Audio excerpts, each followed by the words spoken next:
In a world where ordinary men can excel doing ordinary things, this man has single-handedly lowered the bar. From the scrambled mind that brought you Mad Madness and Beagle Rare comes this underwhelming Friday night special event. Matt Porter is the Blendigeddon 2 World Champion and the 2020 World's Top Whiskey Taster.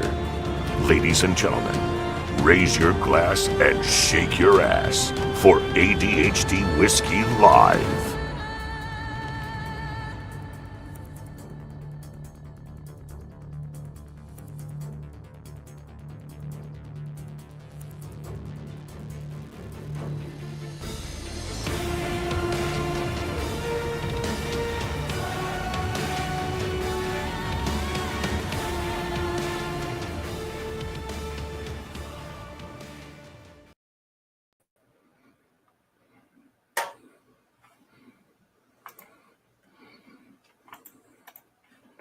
What the hell?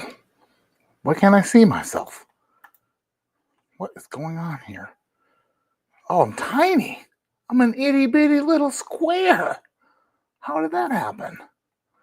I don't want that. I want the whole mat. No. Oh, here we are. Am I muted? I don't think so. I think everything's golden. Great. Grand. Wonderful. How's everybody doing? Happy Friday night. Happy freaking Friday. Randall Erickson was the first one in chat. What's up, dude? Travis Robeson, if any ginger on earth could, it would be, I don't know what you're talking about, but I agree. Just leave it in my hands and it'll get done eventually. It'll take a while. No rush, but it'll happen eventually. My mom's here. What's up, Mom? How are you? Love you so much. Mr. Bill Kavanaugh in the house. Travis Robeson. What should I pour tonight? It's my 45th. Question mark? You don't know if it's your 45th? It might be your 45th. It's my 45th. Well, maybe you're probably younger than that.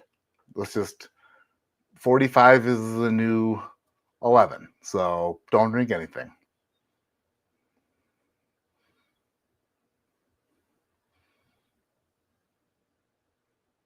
Find your favorite bottle and ignore it. Drink that for your 50th birthday or tomorrow. Gosh, I'm terrible at that. I don't know. I can't make a decision. I don't know what you got, Travis. Since this is the oldest you've ever been, drink the oldest whiskey you own. How about that? Whether it's by age statement or just by how old the bottle is. Your choice. You know what? No, it's not your choice. The oldest bottle you own. Not the oldest whiskey, but the oldest bottle. The one that has been in your possession or been on earth the longest. Then you two will have something in common. You are both at your oldest, even though that's the same thing with the other bottles. But you're the two oldest things in the room. That's not true either. You know what I mean. Just do it.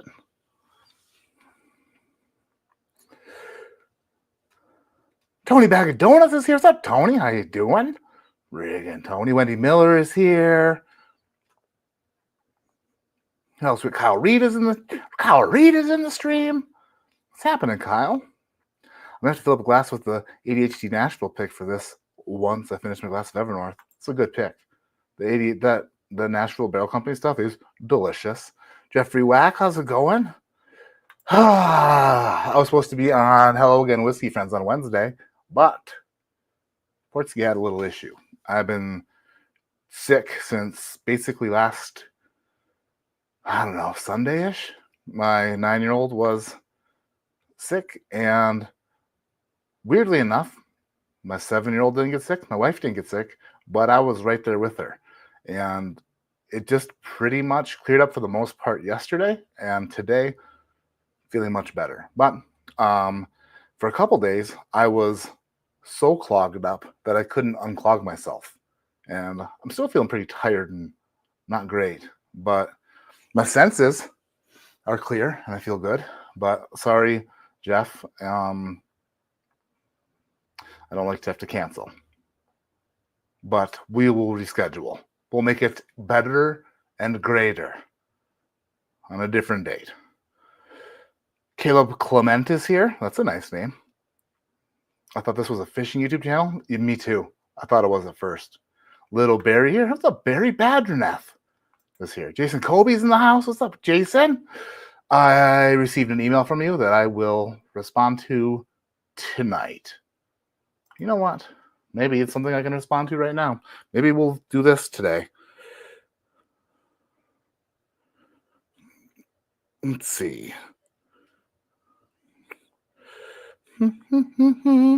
I'll sing the song just like she's singing. Ooh, baby, ooh, ooh.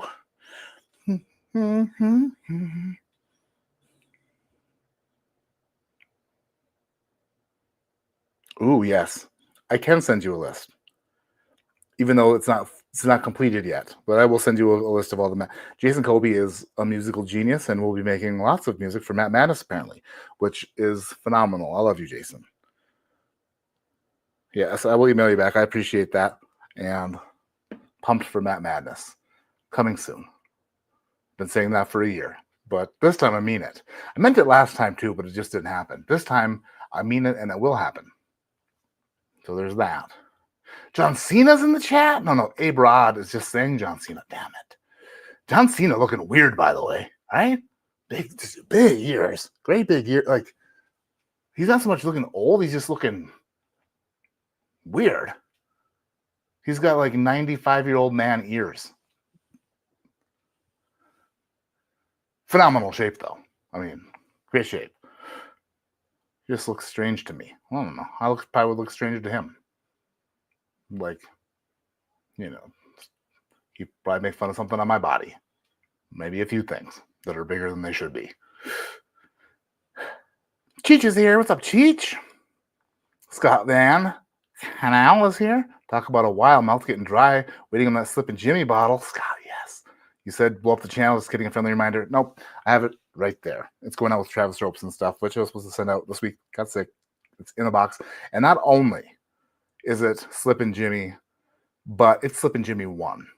I'm upping it. I've got an extra bottle of the regular original Slippin' Jimmy, which is the better bottle, and that one is yours because you deserve it. Been waiting a while. What's my oldest owned bottle? I have no idea. Gosh. Shoo. Oh boy. I don't know. Probably something I purchased. Probably something from maybe 2019 or 2020. I probably have a bottle that's been open for about as long as I've had the channel, I would imagine. Something that's not great that I haven't drank. This just moved all over the country with me and slowly evaporated into this dry Colorado air through a semi-leaking cork. I would imagine. Third round of the flu bug. Ugh. Yikes. No good.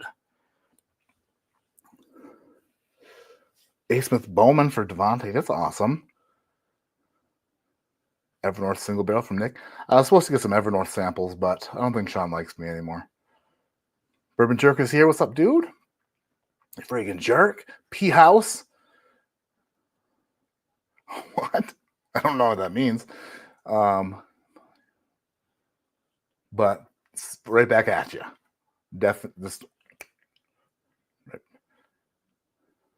You're a school bus driver, you bring everything home to your girlfriend? Oh, yeah. You're the first thing they sneeze on upon entering, and the last thing they sneeze on before getting home. Ears and noses never stop growing, and steroids speed them up. Oh, man. John Cena's clean, man. Clean has never touched a drug. That's what they all say. So The Rock, same thing with The Rock. Your yellow sweater last week. Oh, that wasn't yellow. It was like cream. It's like mashed potato, creamy colored. So tonight, I want to see how close I came. I'm in the middle of blending my next Barrel King project, and it's kind of a cool one. It's really, you know what? I'm not gonna. To me, it's really cool, but with the barrels I had, I'm like, I wonder how close I could get to one of my old favorite Discovery series. I've had this bottle for a while, and I never knew when I was going to open it. It's like one of those bottles that sits in the bunker. It's a bunker bottle. It is Disco Batch 3, Disco 3. Didn't plan on opening it, but I mean, for a while until I had a good excuse, and this is the best excuse ever. I have blended a couple variations of a blend, and I'm going to open this tonight, and I want to see how close it is, because in my mind, I'm like, I think I did it. But I haven't tasted this in so long that I probably didn't do it, right?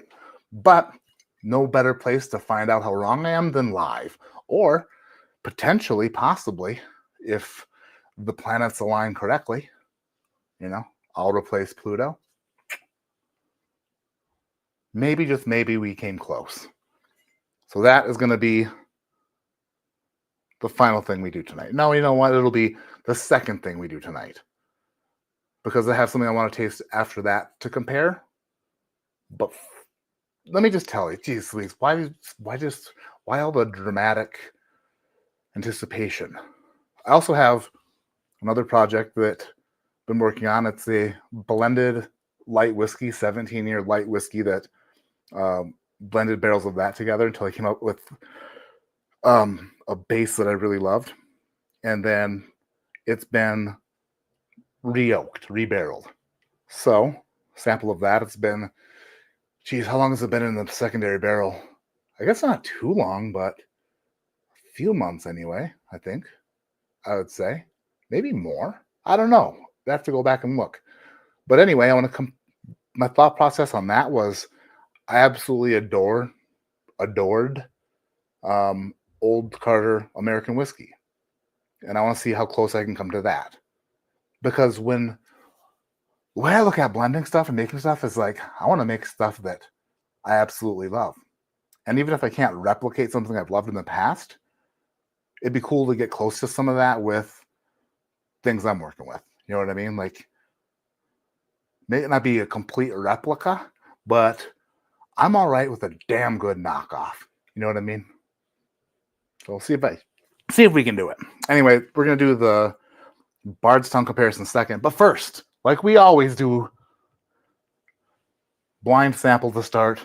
I already poured it. You have to take my word for it. All I did was took it out of the box, poured it in the glass, put the sample in this opaque glass. I don't know what it is. If you don't believe me, I don't care. But I'll show you what it is, and I won't look. Okay. Oh, shoot. I got to do this. I got to put it in focus. And then there. And maybe you can see it. Maybe you can see it. I don't know how far I have to twist it, or if it's still in focus or not, but no spoilers. No spoilers. Here she be. All right, let's get back into chat, try to keep up a little bit better tonight. I'm terrible at keeping up with stuff. Disco 3 is the GOAT. Oh, I know, right? It's so damn good. Beer game is looking pretty solid. It is. It's a beard, that's for sure. It's definitely in need of some TLC. You could say that. Mashed potato sweater. Cheech, no steroids. Well, that makes one of us. I am on all the calories and a little testosterone. Turns out testosterone replacement therapy works much better when you're exercising. When you're not exercising and eating like shit, doesn't do much. So, time to reverse that trick. What's my mom like? What did Jeffrey say? It.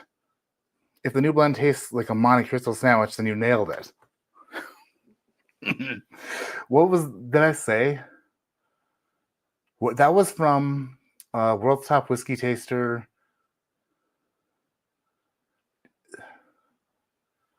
Was that in the regionals that I mentioned the Monte Cristo sandwich? Wow, that's a throwback. What's the context on that? What did I say? Where did the Monte Cristo sandwich come in? Was I talking to Sam Montgomery during that?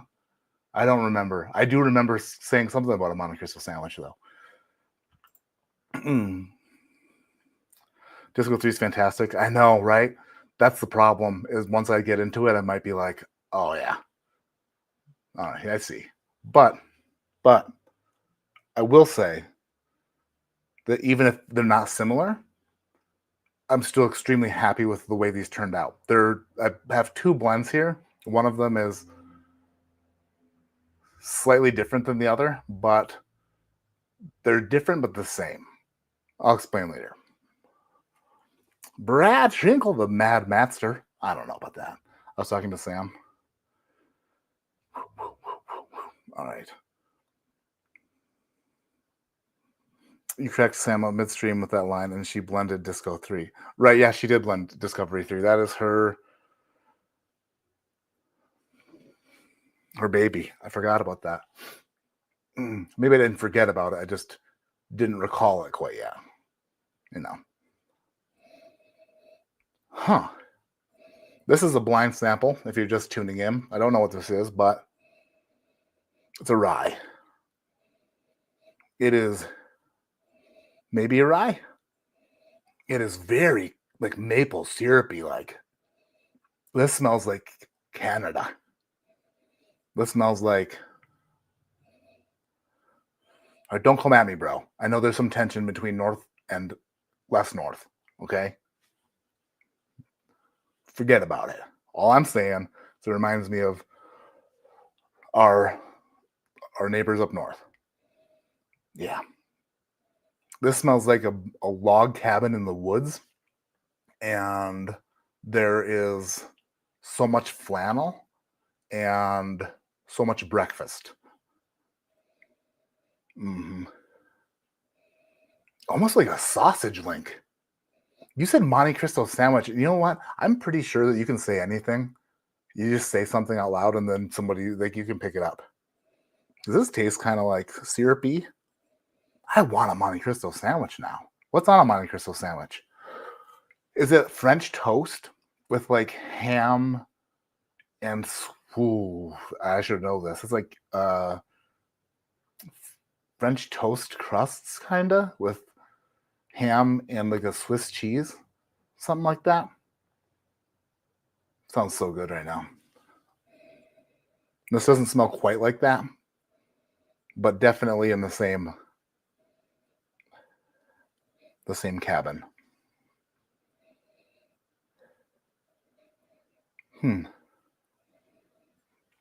It smells sticky, sappy almost. The nose is different and good, and I can't wait to see what this is. Smells really great. Go for a taste.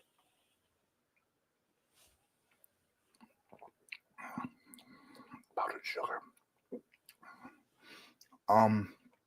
Whoa. Oh, wow. I have a little reflux. Oh, yeah. My esophageal thing is burning. That's good to know.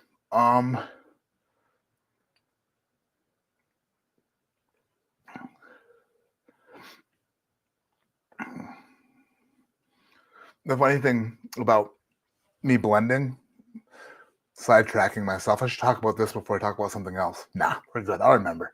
I will. Funny thing about blending over the course of a few nights is for a couple of those nights, I could smell maybe like 10% and taste like 10%. And I'm like making notes like I'm actually working. I'm like, oh yeah, definitely good. And then the next night, I could smell and taste even worse. And I still tried to recreate it, and I couldn't smell anything. It's like, what am I even doing? And then last night, no, 2 nights ago, however the spring and timeline is working, it eventually got a little bit better. And then last night I was like, this is actually, like, how did I know? But I just knew. Tried blending a couple different things. Did not work with the same sort of barrels. But I just feel like I knew. It was like, I don't know. Meant to be, maybe. Maybe it was just meant to be. But I was a bit worried. That's for sure. I forgot about this already. Okay. This has got to be a rye. But it is golden. It is sugary. It has a bite up front, like a golden crisp, honey crisp, golden crisp cereal. They're shaped like little shells, kind of. Anyway, like a golden crisp cereal. Then it gets spicy. Then it kind of gets a sugary sweetness. There's something up front, like a glaze of some kind. Like a... can't quite put my finger on it. It's like something that you eat where you're like, oh, man, I've tasted that before, but it was a long time ago, and I forgot that stuff tasted like that. It's kind of antique-y, like an old school flavor. I really like it, though.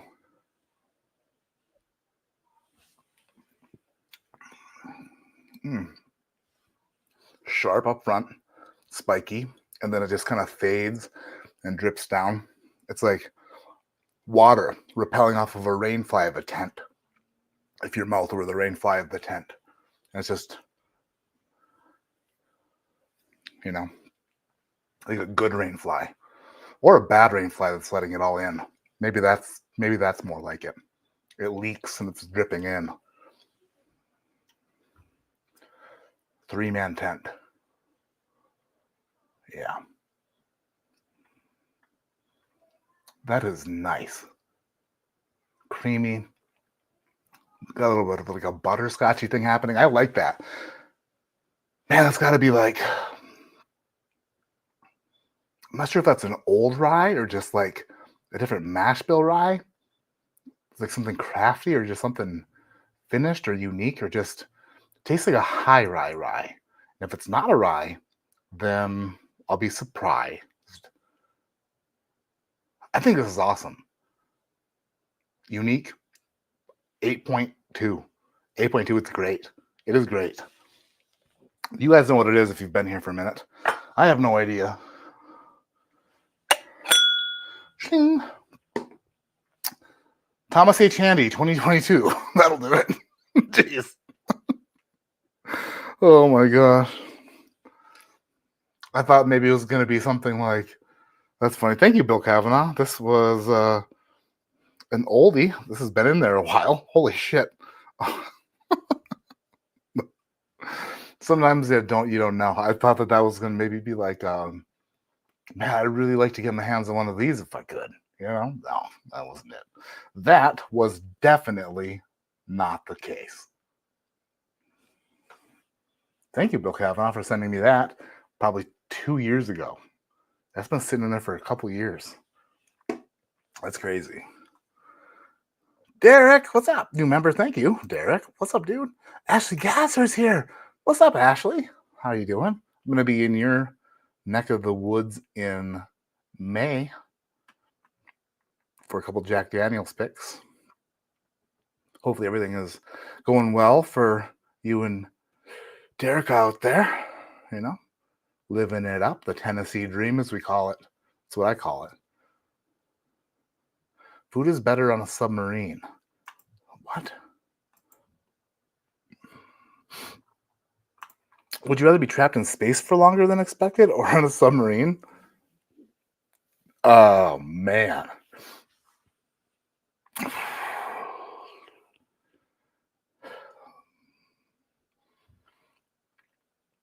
Those both sound terrible.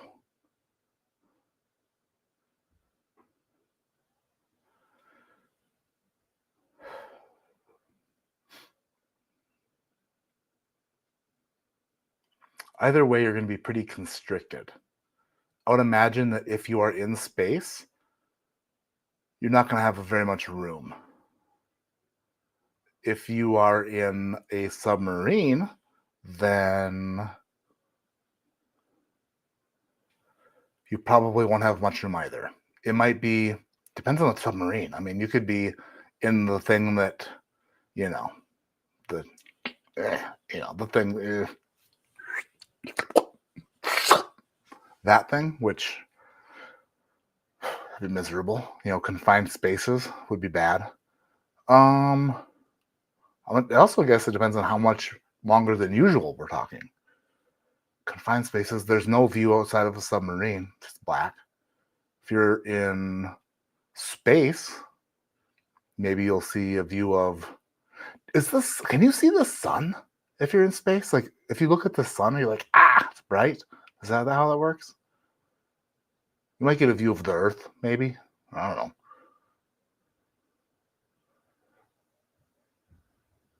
The fear of being not alive at any moment would be running through my mind in both scenarios. Let me say this. If I was used to being on a submarine, I'd say a submarine. Nobody's used to being in space, really. This is a hard question, and I won't let it go unanswered.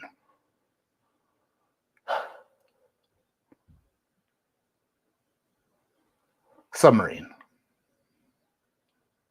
Wait, no. Shit. The ocean is so vast. The chances of them finding you are so slim. But space is more vast. But how far could you get? You know what I mean?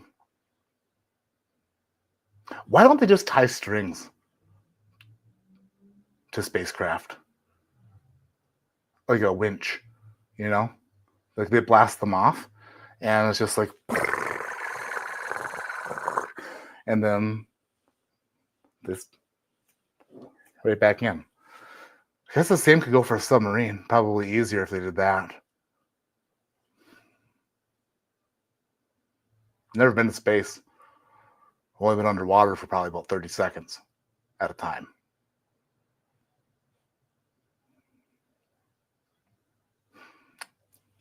Submarine. Damn it. No, but space is so much cooler. I'll say this. There have been astronauts who have been stranded in space for a very long time, and they're seemingly getting zero coverage. They're not really talking about it. They've been stranded on like the ISS forever. And I don't even know if they're still up there, if they've come back, which is a problem. Seemingly, if you're lost in a submarine, you get a ton of attention, and they want to find you right away. So, yeah, submarine, for sure. And when I say for sure, I mean maybe. To answer your question completely honestly, I don't know. But submarine, just to answer your question. Sorry that took 10 minutes. Couldn't help it. Any more of those questions will be here all night.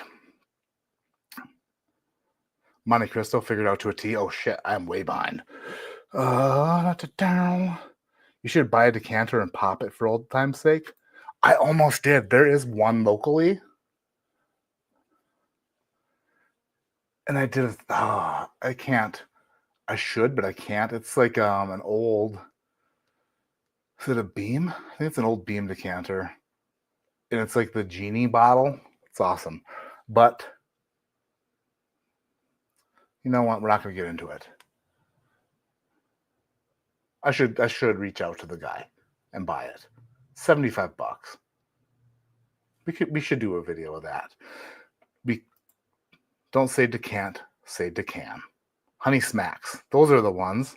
What did I say? No, there is a Honey Crisp, isn't there? Or a Golden Crisp?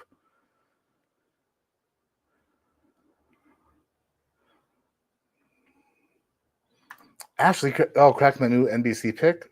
Nice. We're doing good out here, Ashley. Thank you.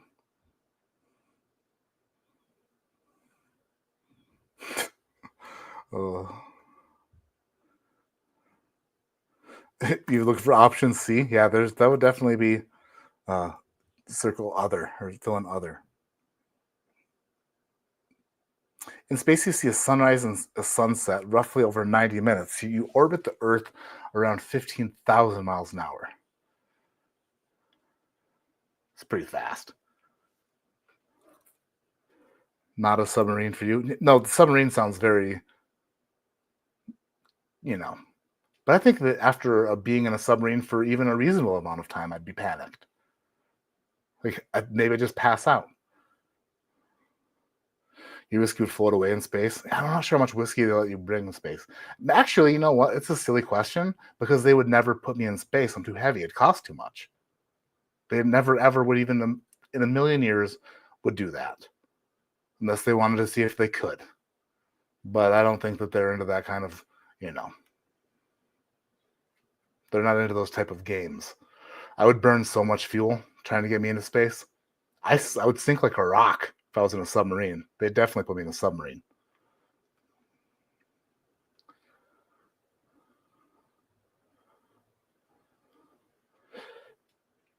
NBC pick is very good. Smashed my half a bottle. Nice. I wonder if there's still some of those left. There might be. I haven't checked in a minute.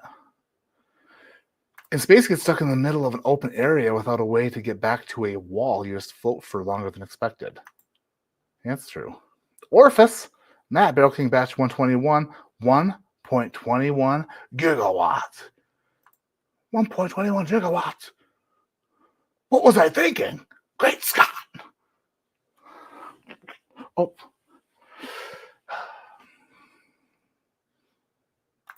How do I get my husband to appreciate my ADHD like he does yours? Stella. That's strange. I don't think that, I don't know. What type of shit are you into? I can't stay focused on one thing for, I don't know.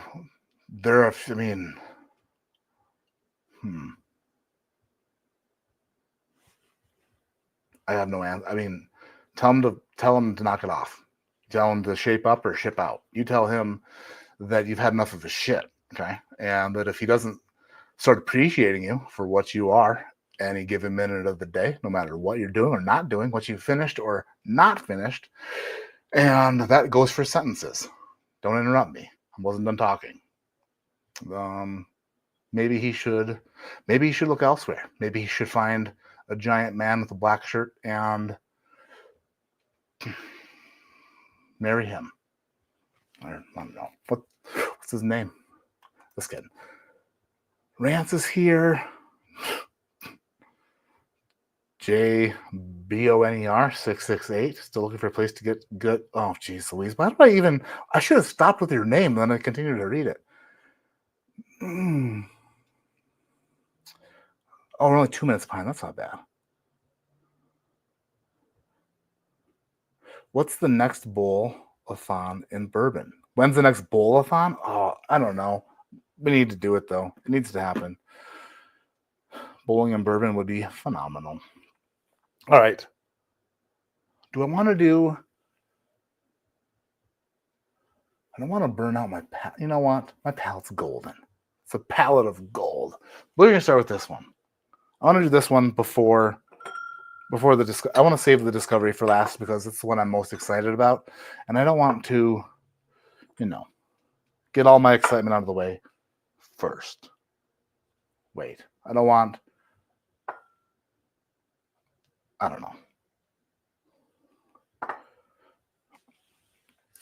I don't have a pen. That's fine. I want to see how close these light whiskeys are. So I have my Barrel King light whiskey blend will go in the silver sticker. The Old Carter American will go in the green sticker with C on it. That works. It is batch number 9. 132.8 proof. Old Carter American whiskey. America. We'll go in here.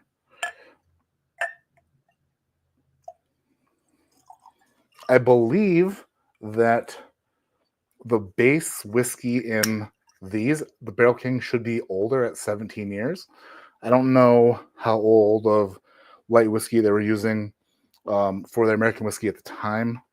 This must be from like 2022, I would say, maybe. Batch 9. They're very similar proofs. My Barrel King blend here is 133.7 proof. This has been in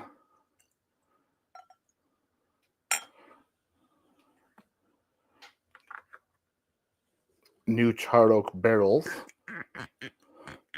for, I'd say maybe, what is it, March already? You know what? Maybe it's been longer than 3 months. 4, 5, October, November? 4 months? 5 months maybe? I don't know. Anywho, let's pull this bugger out again. Try not to make a mess.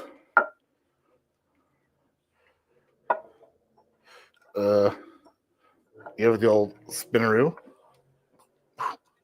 Okay, we're good. So happy that the computer didn't die after the last problem. That was an issue. I thought for sure I was going to be screwed. Whew. All right. Grabbing them.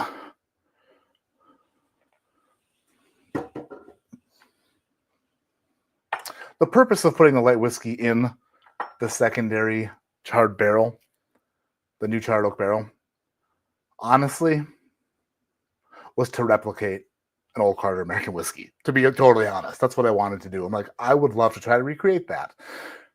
This other blend, the Bardstown blend, didn't really come together in my brain until literally last night, where I was blending stuff, and then I was like, wait a minute, how close could I get with this? Because it reminds me of it. It's juicy enough. We have the right barrels. So that wasn't the object of blending these together. The object of me blending these together, I'll tell you in a minute. The components for the Bardstown comparison. But first of all, let's do this light whiskey. A couple SJs. That's one.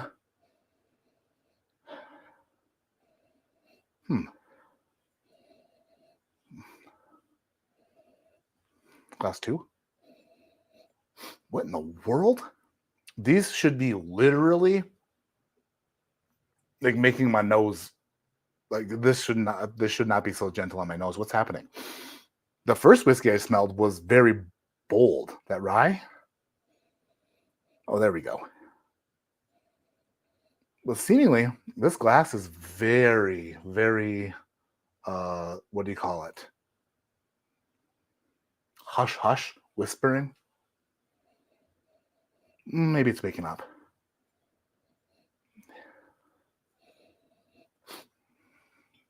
Seemingly, this glass is more aromatic, more full-bodied on the nose. Yeah, definitely. Lots of the red, or not red, purple rock candy. Lots of caramel. All the things that you want in a light whiskey, but bolder. Like a more, like, not super thinly sweet, but thicker, darker. Why does this one, if this is the old Carter, I'm wondering if the bottle is maybe slightly like fatigued from being open for so long. Oh, let's go for a taste.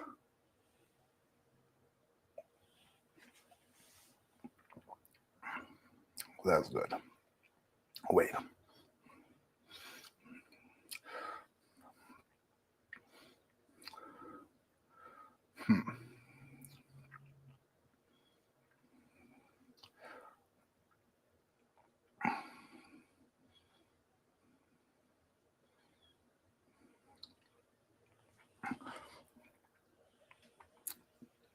That's the old Carter. That bottle went bad. That sucks. Whoa.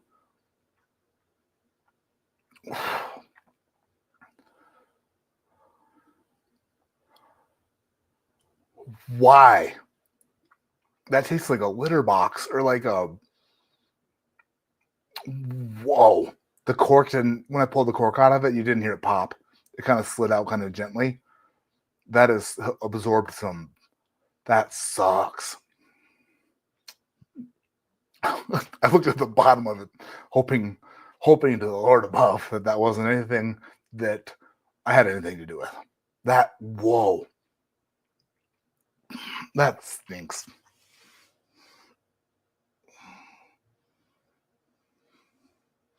Is that the cork taint people talk about? I think it's a real cork. Wow, that is bitter and not.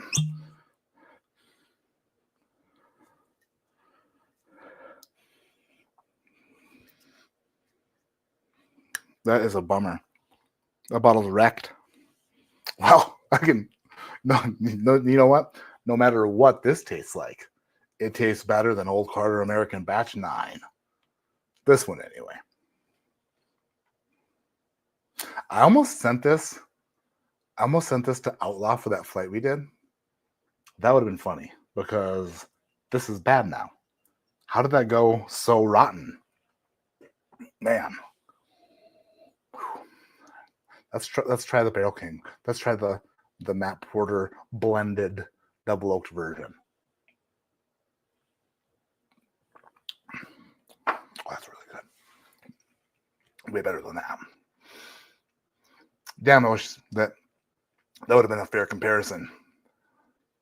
Because I think that those would have been close. It's not close right now. And that is good. Wow. What in the world? Yeah, it did, Jason. I can't get that bitterness out of my mouth. I thought that maybe it had lost maybe a bit of its scent or aroma, like it had just been open too long or something. I don't know, but I didn't expect it to taste like that. Oh, you know what? It reminds me of licking it, the aftertaste of licking an envelope. Like if you were doing wedding invitations and you didn't get the peel off envelopes that stick themselves, but you licked them all, and your wife had so many friends, and she just licking them. That aftertaste is what I'm tasting. It is bad.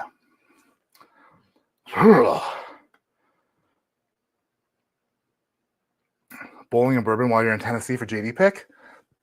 Oh man, I would love that. I don't know if there'll be enough time.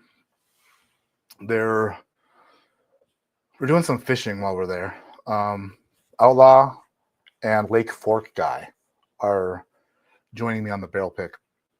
We're going to shoot some fishing content on Tim's Ford Lake, which is going to be fun. Going to make a fool out of myself. They'll probably have to remove a treble hook from my cheek. But maybe if the treble hook connects to my cheek early enough, then we can make time for bowl. You know what? You can't fish all night. What's the closest bowling alley to Lynchburg? Probably an old bowling alley, but maybe.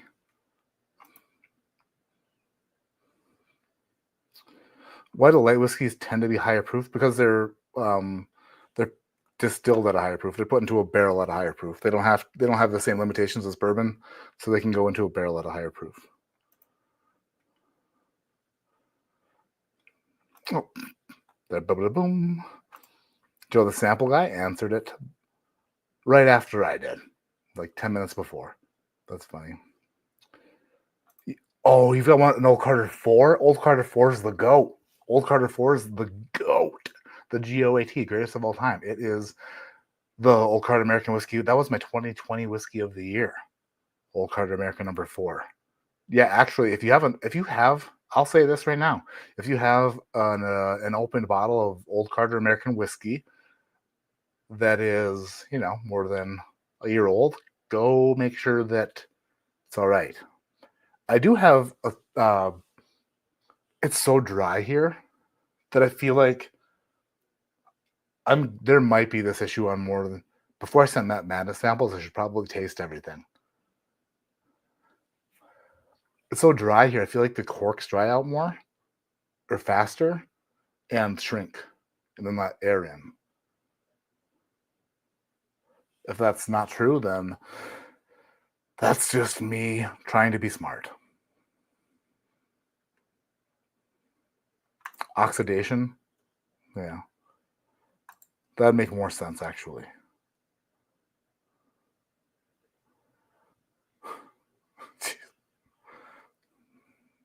But honestly, though, where did I put it? Is this it?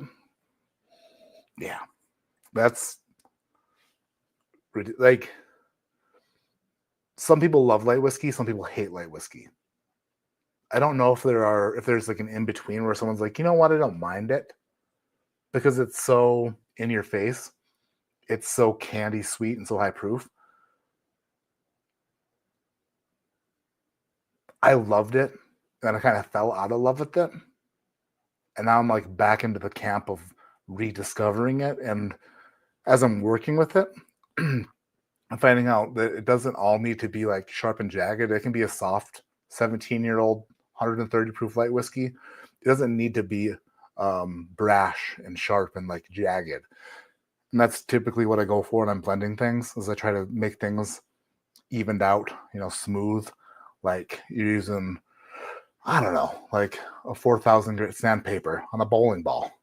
You don't want it to be too much friction. You want it to be just enough. And then after you've found just the right grit, you polish that bitch, right? Yeah.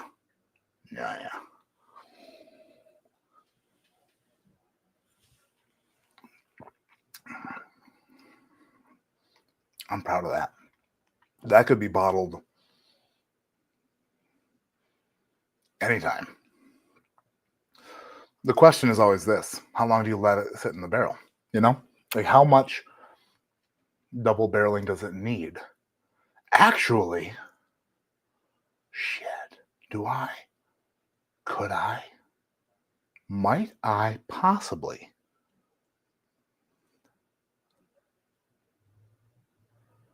I don't know where to begin to. Oh, wait. No. I might, hold on. Give me a second. I might have the blend before it was double oaked. That is what I need. Hold on. Oh, I'm so smart.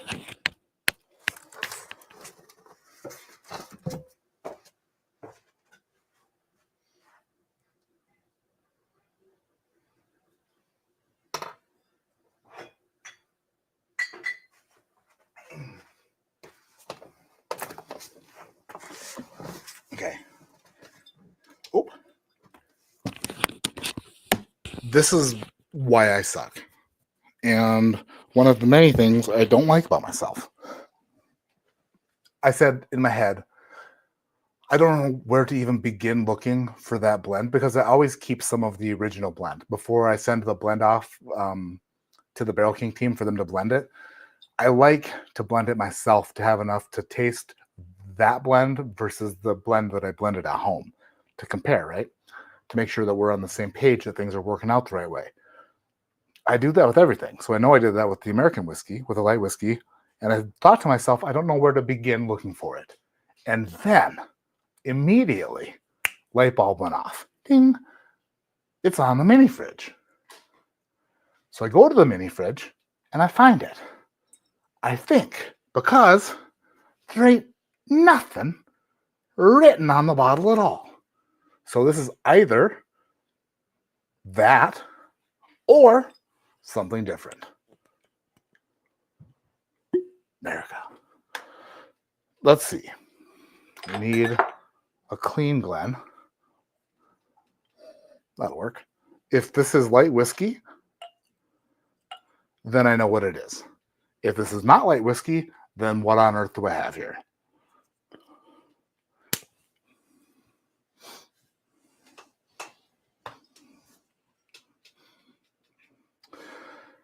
What I'm trying to do, if you're just getting, children, trying to compare the double oaked, how much oak has, how much the flavor profile has changed since it went into the secondary barrel.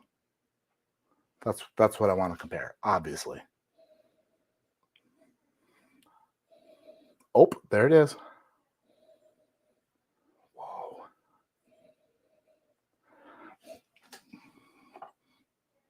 Yeah.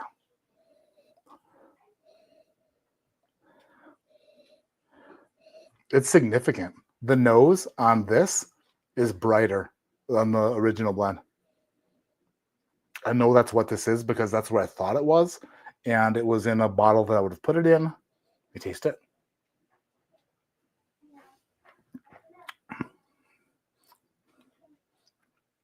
Oh, that is very good. Shinier. The double oak took the edge off completely.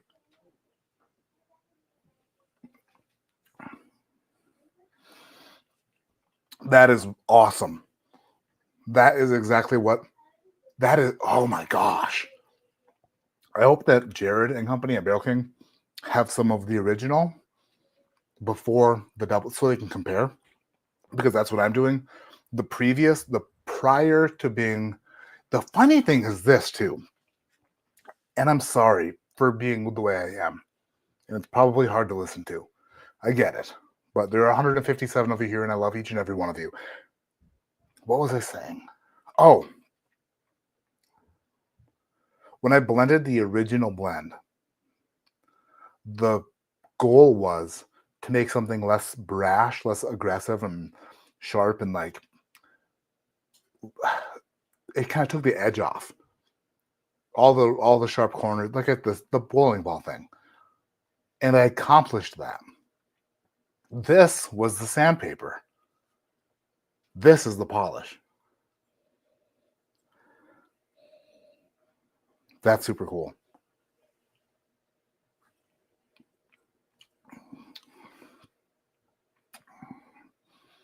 It's funny to think that this was much more well-rounded than the other blends that I put together or the single barrels, but it was, because this is like so much more cohesive and like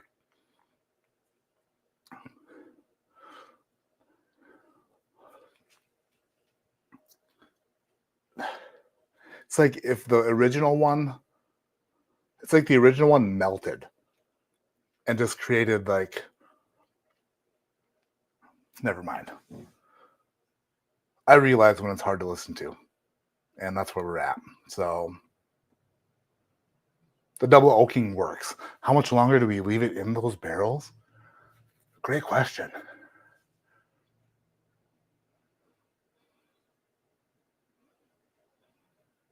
I mean, it's ready. We could do it now, or we could put a few more months on it so it warms up. Maybe as the temperatures get hot, maybe that's when we dump it. I don't know. I'll talk to Jared about it. See what he thinks. But it is awesome. Oh, what was that? Oh, lid. That's like old Porter's American whiskey, old Records American whiskey, old Jared's American. Oh, by the way, did you guys watch the Whiskeyland video, the Whiskeyland documentary? Did you guys watch that? How awesome was that? That was phenomenal. If you haven't seen it, I'm going to put that in the link to it in the chat. Start watching videos to help us build a feed of videos you'll love. Sign in. What are you talking about? Why do you want me to sign into YouTube? I live on YouTube. Whiskeyland TV. Come on, people now. Smile on your brother, everybody. This is a good song. I want to share this video. Share. Copy link. You don't have to watch this right this second, but it's 30 minutes long, and it is. Whiskeyland TV does amazing things. They went to they've been all over the place, but they went to Evernorth, they went to Jack Daniels, they go to different distilleries and just document the stories. And this is the Barrel King story, and this video is the reason, basically scratching the surface on why I love working with Barrel King and why I'm so blessed to work with them and why like the team is so fantastic. If you haven't watched it, watch it. If you have watched it, you know what I mean. It's just great stuff. Just send me the ad. You'll stalk me from a distance. All right, Travis. I'll send you the address, and some binoculars. ADHD on a boat. That's one step removed from a submarine. So when I was younger, I used to go fishing down the Autrain River in the Upper Peninsula of Michigan with my friend Phil. And Phil lives in Canada now. And he catches, what are those giant ass ocean fish? Tarpon? No, not tarpon. That's not it. Anyway, we used to go fishing in a canoe down the Autrain River. And the first couple times we went, fishing in the canoe. Just raw dogged it, But we were best friends. We loved fishing together. Phil caught fish. I sucked at fishing. I watched Phil catch fish. We almost died sinking in quicksand a couple times. Quicksand is real, by the way. It actually exists, and you could literally die from it. Almost did. Phil definitely almost did. Luckily, he had a friend like me to yell for help, and then eventually throw him a stick. Anyway, going down the river, as we went down the river, each time we went down the river, he had more flotation devices and protective things, because every time we went down the river, I tipped that bitch over. So by the time he got used to fishing with me in the canoe, all the coolers and supplies, everything was on a bungee cord strapped into the canoe. So when I definitely tipped the thing over, nothing fell out except for us. Smart Phil. Smart guy. Quite the looker, too. Anyway, that's just my story about being in a boat. Or a canoe. I'm pretty good on a big boat. I can, manage a big boat. The smaller the boat, the bigger the porter. When I'm slimmed down in a slimmer version of myself, much more ready to be a marine animal. You know what I mean? Much more ready to be the captain of the seas. When I'm large like this, it's more difficult. Shifting weight this way or that way in a John boat or a small aluminum boat could wreak havoc. Shit gets sideways quick when you're fat and leaning too far in a boat. It's just gravity, geometry, and gravity. I don't know. You know what I mean? Anyway, how far am I back behind? 14 minutes behind. Holy shit, dude. Tough fishing on that lake, but I only bass fish. I don't know what you're going to be targeting. Either way, fishing is fun, even when you're not catching. Derek, we're going to be bass fishing, but I'm going to be bass fishing with one of the greatest bass fishermen on YouTube, Lake Fork guy, Justin. And apparently, we're going to be fishing with some so I guess here's the story. Here's a story of a lovely, I don't know. Matt, label that bottle now before you forget. Oh yeah, good idea. Thank you. I'll just put it right back where it was.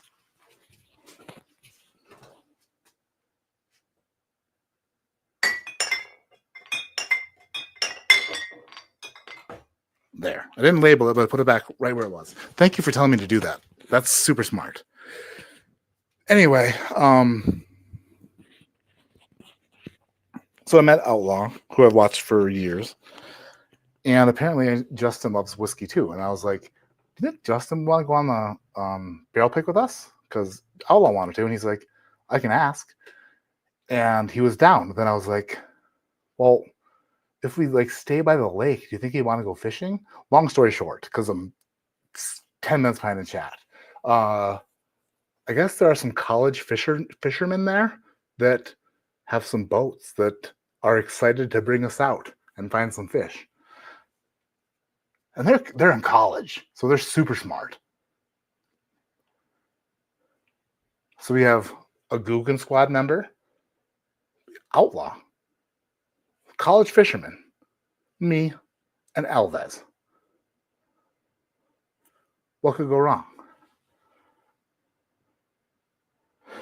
What are the next ADHD picks we can expect? Knob Creek. So Jeff, I did the cask strength Knob Creek pick, so that is coming. And then there's going to be either 1 or 2 River Roots Ryes. Cameron was texting me last night about picking. He's going through the River Roots selection of their barrels, and he's trying to find the best barrels for me to choose from. So I'm literally doing a. Cameron did. This is kind of the way it sounds funny, and I was laughing about it as he's tasting through these and sending me updates on his tasting notes and stuff. How this kind of in my mind is, it's funny. Cameron tasted through a bunch of barrels at River Roots, selected the best barrels from River Roots for me to select from.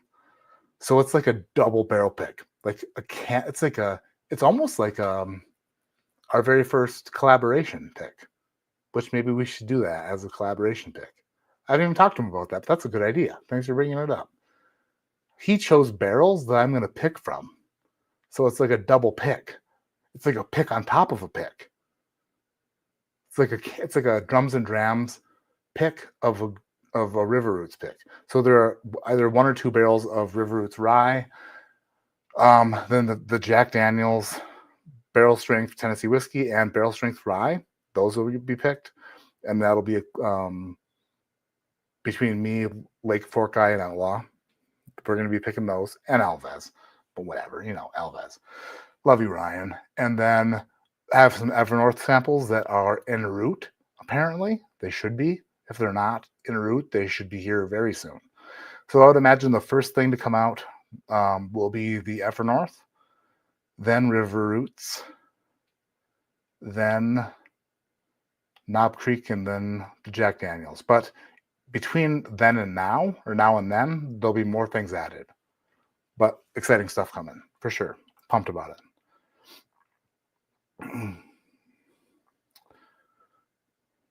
Such a good documentary. It was amazing, yeah.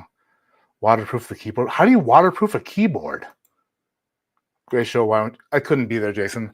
When Whiskeyland was there, my wife was working midnights 3 nights a week. So I have the children. Like I got to bring the kids to school, take care of them. We don't necessarily have babysitters here, things like that. So when I can get away, I need to plan ahead, and I have to plan ahead for when she's not working in that area. So they told me when Whiskeyland was going to be there, and unfortunately, when they were going to be there were the very 3 nights that my wife worked. But hopefully, if there's a next time. Watched it, loved it. Go home, YouTube, you're drunk. Right? Like, who are you asking me to sign in? You're asking me to sign into YouTube. What's up with that? That's like asking LeBron James to sign into the Los Angeles Lakers. Maybe change his password a few times because he doesn't necessarily really belong there. I've never loved him as a Laker, or loved him in general, for that matter. That's my guy. That's my Laker. But I'm born to YouTube. Why are you asking me to sign in? And will I be able to when it's time? That's the other question. I'm not sure if I know my even password. We'll get there, though. Halibut? I think that's the right word. Not tuna. I think it is halibut. Ben Holiday soft red wheat rickhouse proof? Yeah, I've tasted through samples of those for sure. They're good. What did I say? I said Alaska, didn't I? Did I say Canada? I meant Alaska. Fell armpit deep in the quicksand once while fishing. Dude, it's no joke. Once you're in it, and you just get suctioned. It's like, you're dead. You're dead.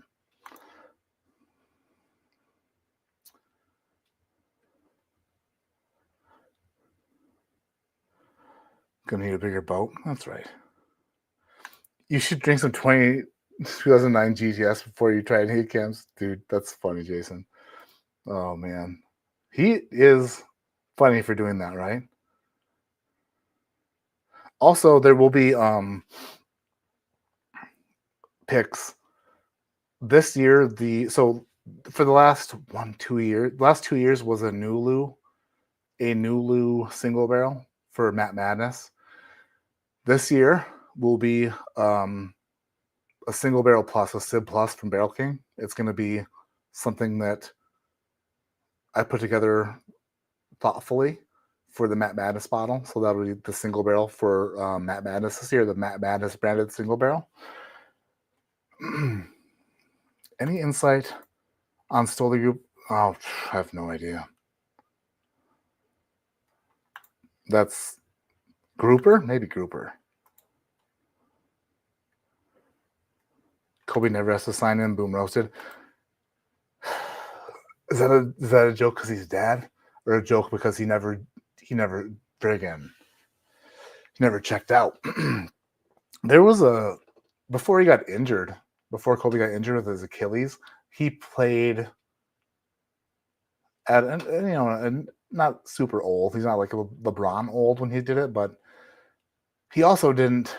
They didn't do the stupid mandatory like pad your minutes kind of thing.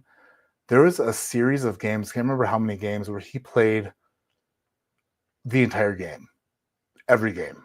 Maybe like he checked out for a minute during maybe one of them, but he played like every single minute because he promised that the Lakers would make the playoffs and he would not let them take him out. He's like, I promise that we make the playoffs. You're not taking me out. That season ended with an Achilles injury and basically the end of his career, like the best playing days of his.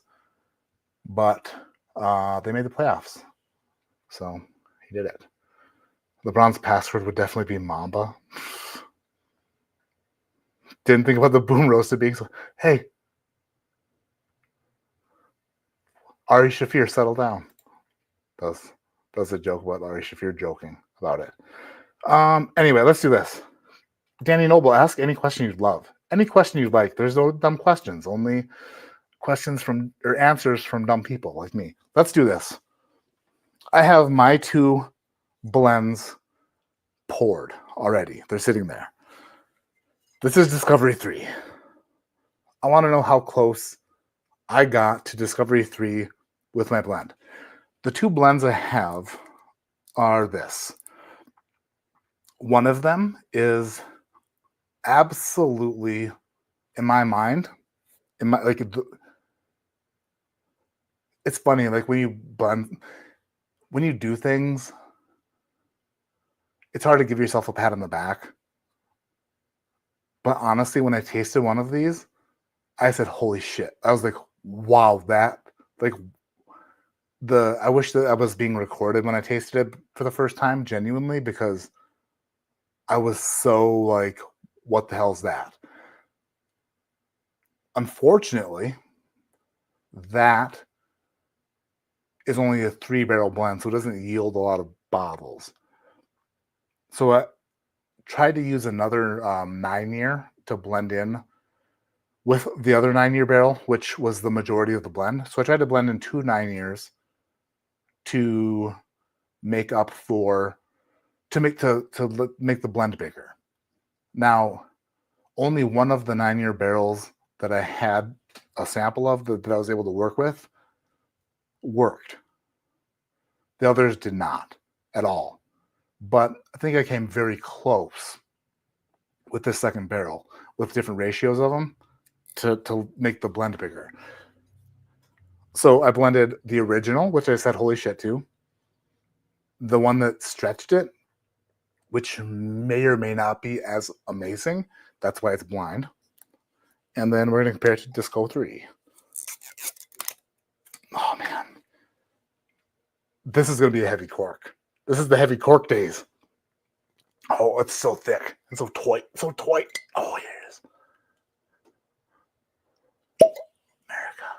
Hell yeah. Shit.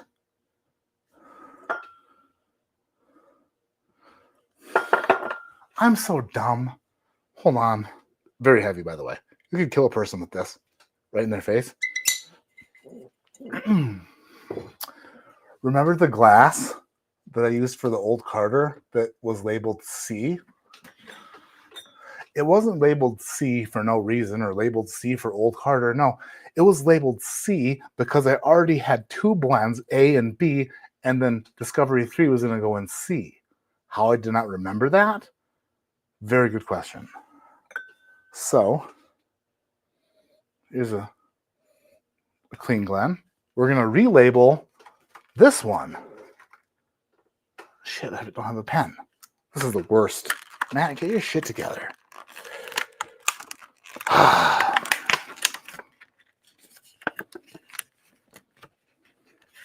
What color are these? Green. All right. Perfect. A and B will be A and B. The Discovery 3 will go in one without anything on it. Silly. America. That's a nice cork. All right.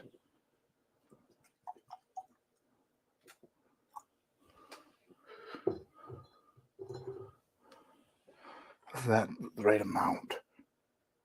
Yeah, right there. Perfect. Now, to be fair, I'll let this baby breathe for a minute.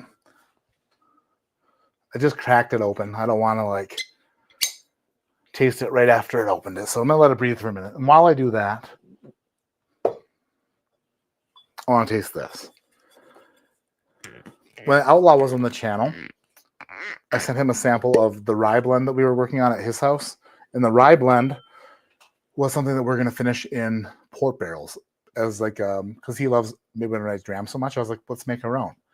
So I sent him what I blended, a bigger blend of what we made at his house. But this is actually what's tanked at Barrel King that I believe if it hasn't gone into rye barrel or port barrels yet, the barrels have arrived, so it should be. I'll have to ask if that has been transferred yet. What I hate about blending remotely or working with Barrel King remotely is bugging them and bothering them and be like, hey, did you do this yet? Did you do that yet? Hey, just wondering if you did this or did that's like, I feel like I'm annoying them. And I don't want Matt Bunch to dislike me. I want Matt Bunch to love me. I want Sydney to like me. You know, I want Jared to love me. I want Rachel to like me. You know what I mean? I want everybody to love me. I'm not going to lie. I don't want to annoy them. So I'll have to reach out and ask if it got put into port barrels yet. But this rye blend is fantastic. Honestly, we could bottle this rye without it being finished, and it would be phenomenal. I think with the port finish, it's gonna be much better. But I love this as a base blend enough to release it as just a rye.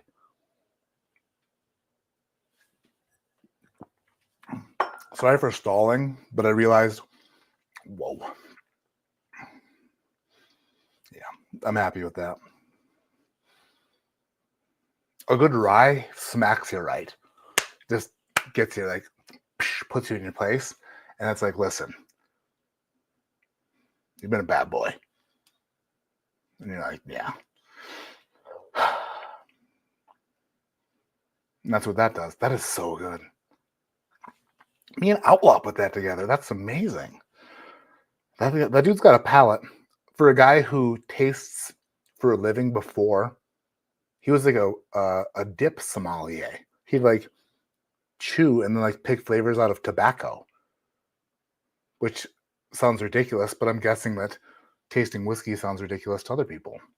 But dude's got a palate on him and picked some good barrels to blend that with, and it turned out really good. Anyway, I was going to say this. The blends, I'm all over the place tonight. This is terrible. The blends that I'm comparing to the Discovery series.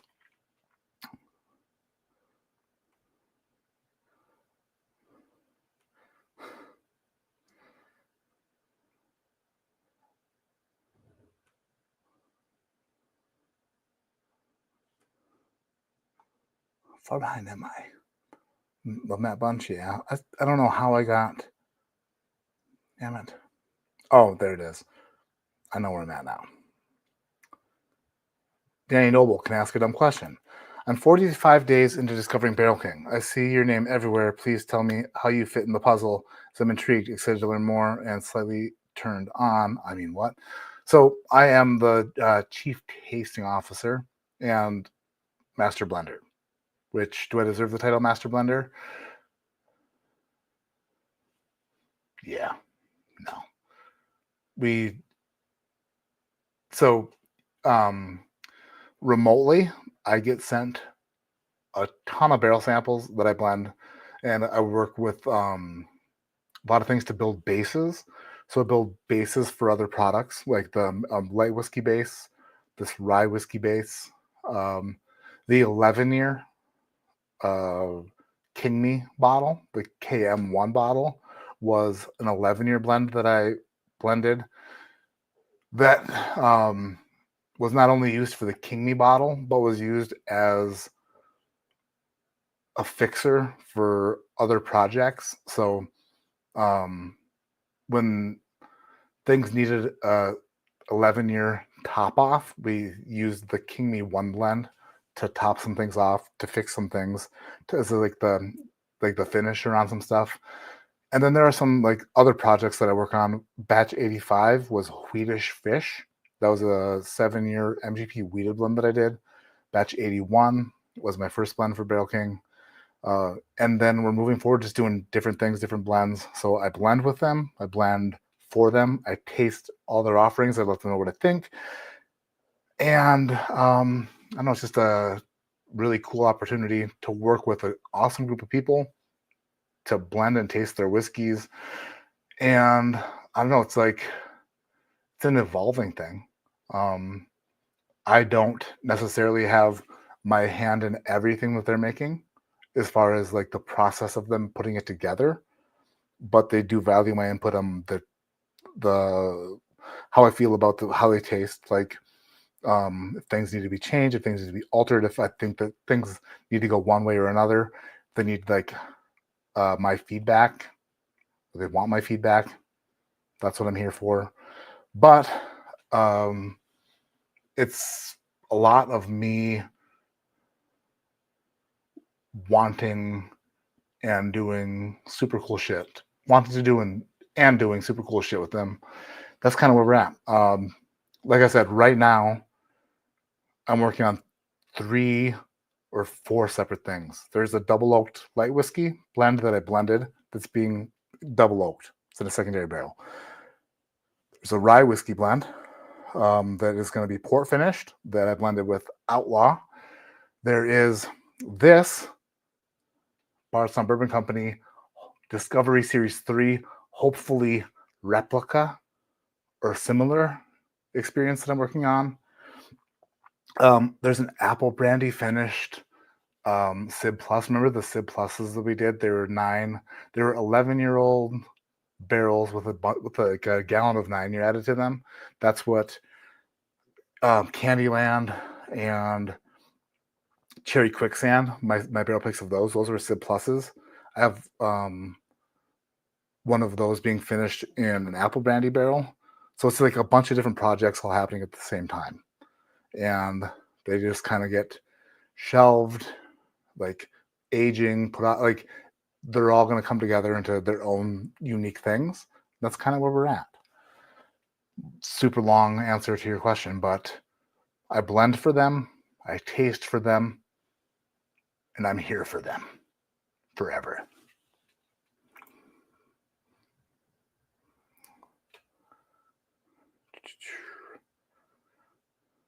I love Matt Bunch more than I love my wife. Jeez, Pete's.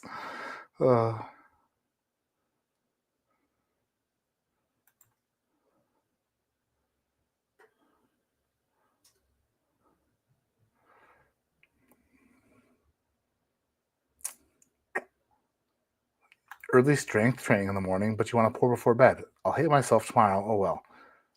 Don't hate yourself tomorrow. It's fine. You can have a little something. You know what?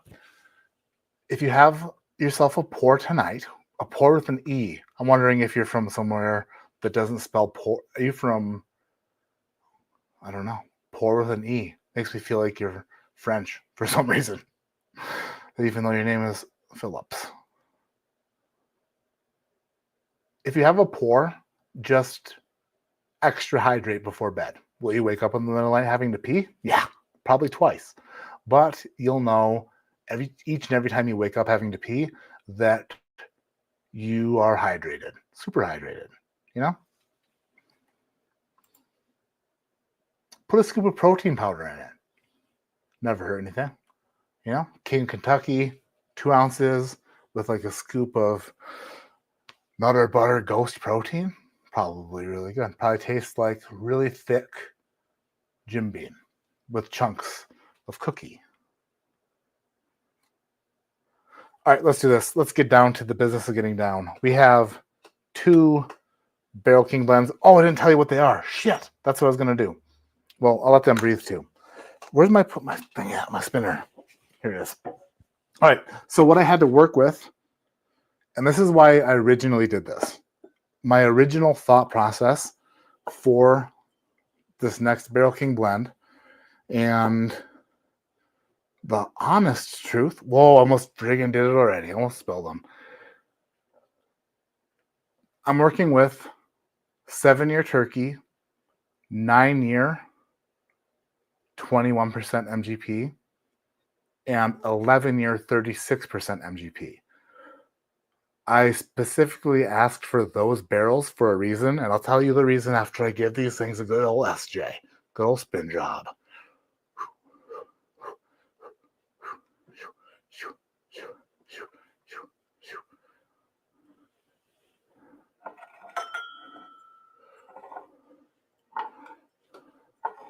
Extra confusion, extra confusion, extra confusion, extra confusion.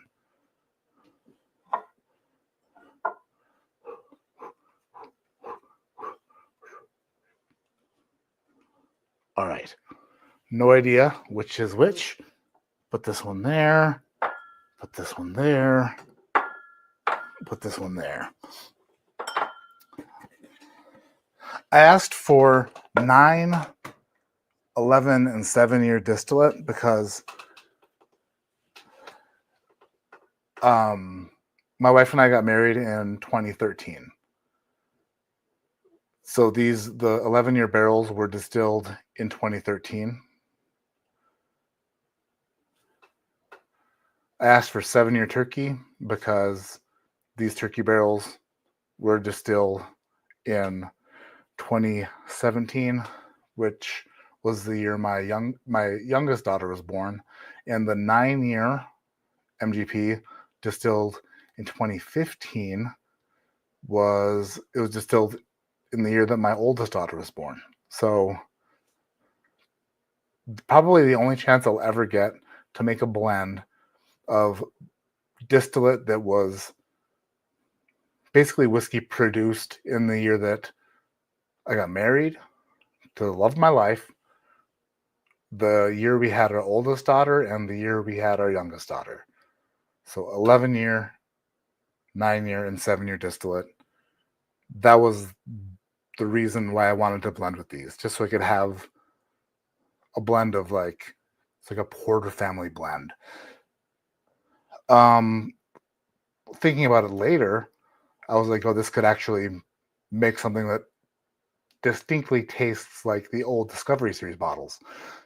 That's where we're at now. We're going to find out if that's true or if they're far off, but still are really good. That's kind of where we're at.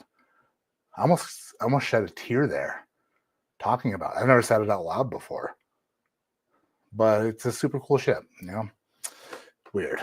When you get old, when you turn 40, you start doing weird shit like that. Where you're like, you know what? I want to build a whiskey blend based off of special years of my life. And that's what we'll do. All right. So I have 3 glasses here, and in order, we'll smell them. And then I'm going to smell them first, taste them second. Wow. First glass is fruity and delicious smelling. Whoa.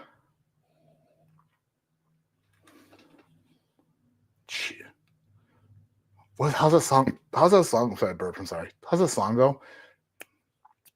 Cherry apple pants.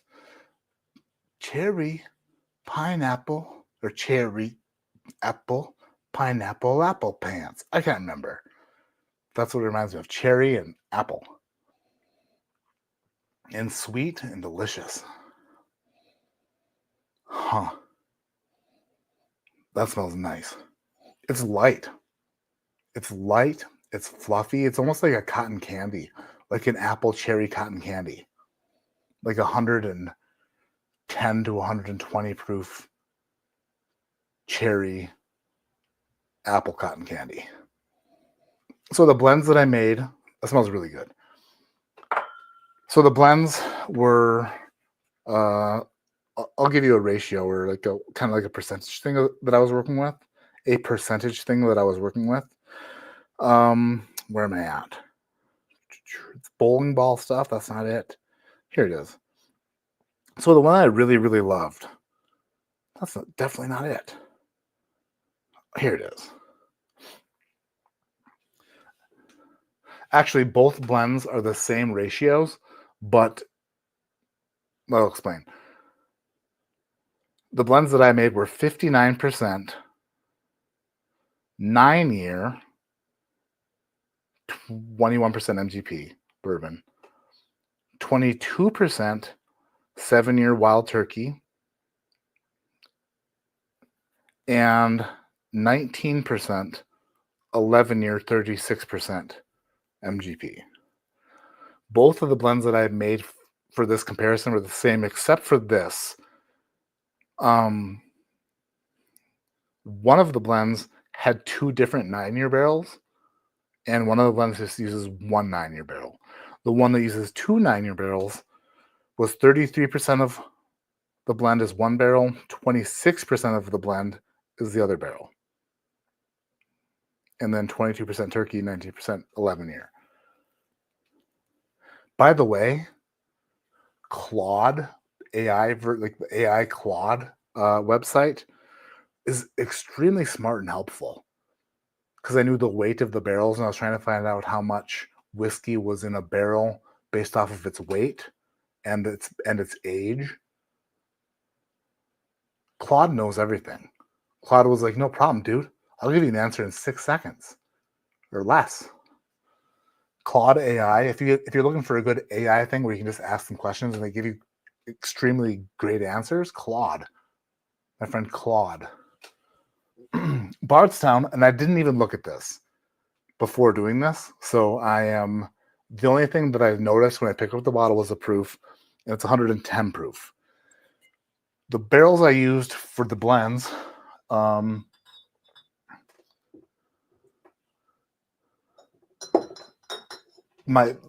original blend I used was the 59% 9-year was 111 proof.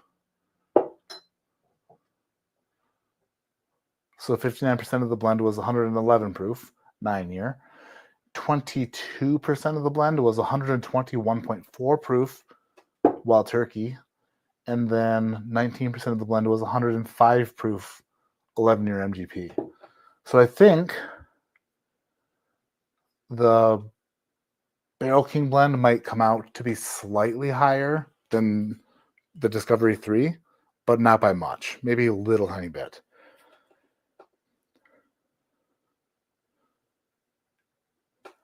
Oh shit. All right, this is older. I didn't even look at the breakdown of what's in here in the Discovery Series 3 before right now. 45% 13-year, 21% MGP. 32%. Holy shit, they were working with some barrels back in the day. 32% 13-year Kentucky, 74 18 8. 74 18 8. And then 23% 10-year Kentucky, 75 13 12. I think the 75 13 12 that's Barton, right? Or is that Beam? 13 12. Beam. Wow, why are my mash bills getting messed up right this second? 74 18 8. And 75 13 12. 74 18 8 is that Barton, and 75 13 12 is Jim Beam? I don't remember. Holy crap. My brain needs to start working better. Anyway, second glass.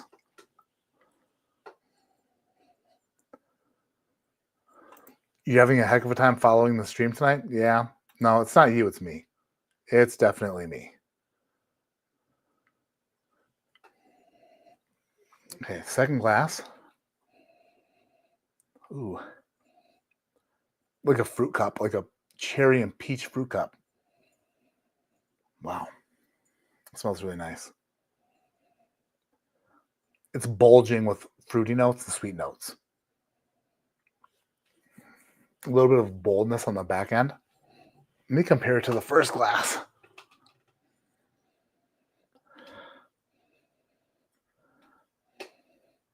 First glass seems to be a bit lighter on the nose.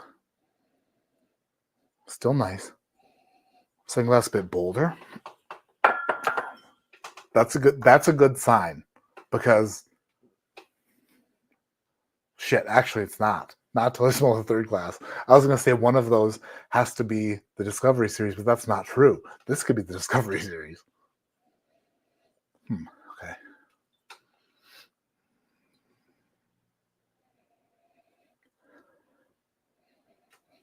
Okay. All right.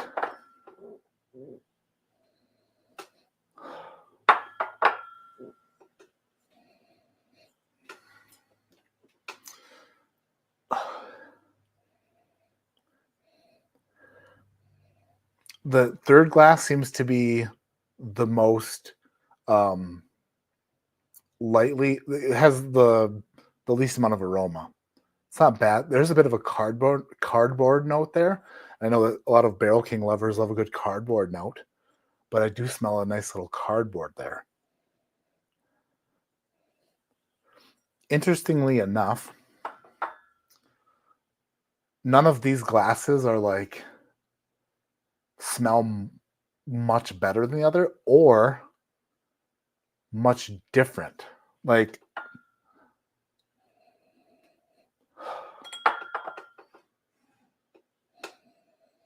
I think the glass one might be the outlier. If we're comparing these, if I'm like trying to find, if I tried to find the Discovery 3, it's got to be, it might be glass one, because I'm picking up on more of an apple on that. And then on the other two is more of cherry peach rather than cherry apple. But they're very close, and that's what I was going for. That's what I was hoping for. The palate will be where we see what's happening in the full spectrum of everything here. Smoke Wagon Desert Cold.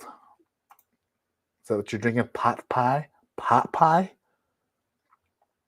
Eagle Air 17 and coffee is my favorite. Nice. If we taste all the Barrel King offerings, are we also considered employees? Master tasters? Maybe. You could be Masters tasters. Get it?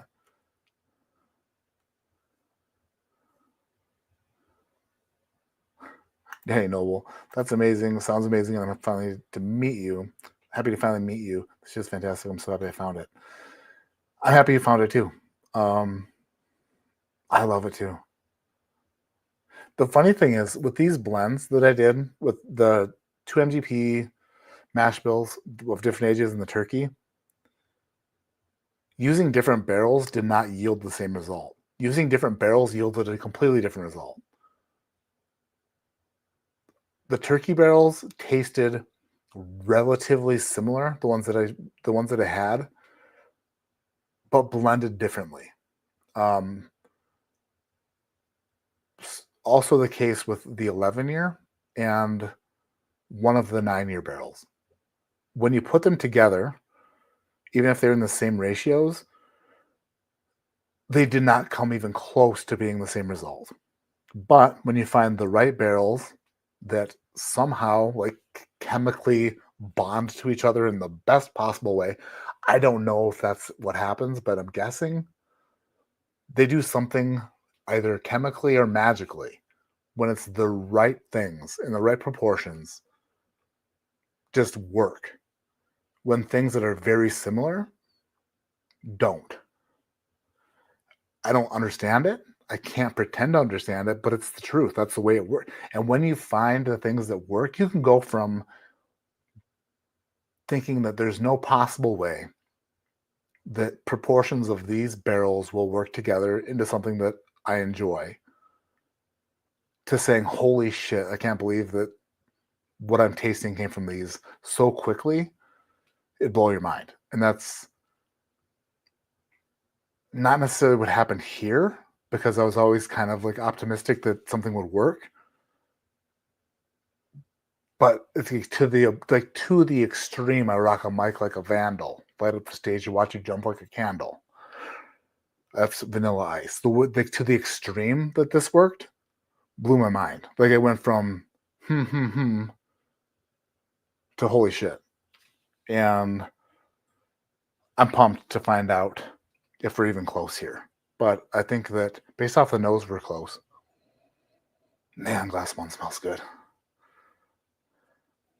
Down the hatch.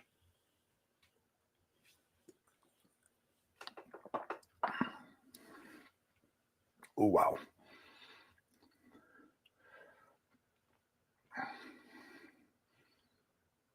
That is delicately delicious.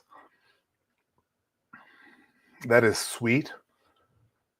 That is cherry and oak on the back end. Man, that is good. Based off of, I wasn't expecting it to be that like soft on the palate, but I did drink the light whiskeys before this, so maybe that has something to do with it. But the cherry really pops. The oak on the finish really pops. That's really good. If that is one of the blends that I put together, I will be thrilled. If that is the Discovery 3, then I hope to goodness one of the next two come close to that, because that is really, really good. All right, second glass.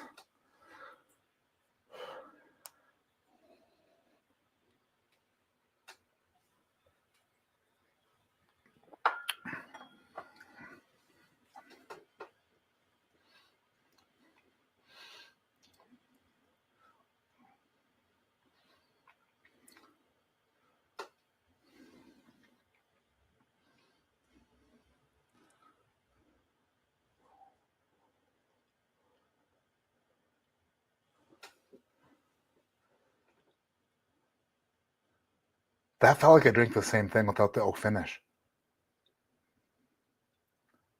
Holy shit. In my brain, I thought, actually, wait, this could go completely sideways. I keep forgetting there's a third glass. What I was going to say was, in my brain, I thought that it reminded me of the old Discovery bottles so much. And then after tasting the first two, I can't believe I was so right.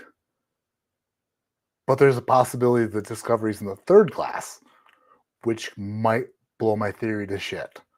So let's go ahead and taste all three before we start getting too excited here. That second glass was like, it was like I took a second drink of the first glass. It might have been a little bit bolder up front, but the same flavor profile seemingly. The first glass had a bit more oak on the finish, and I'm not quite sure I picked that up on the second glass. But I tasted them back to back, so could be wrong there. Okay, third glass.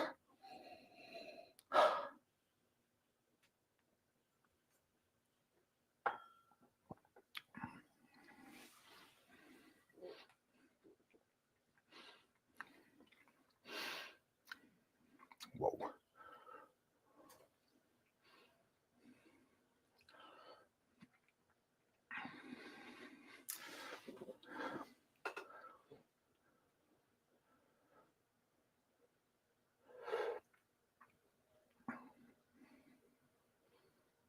That is remarkable. That is, man, I hope.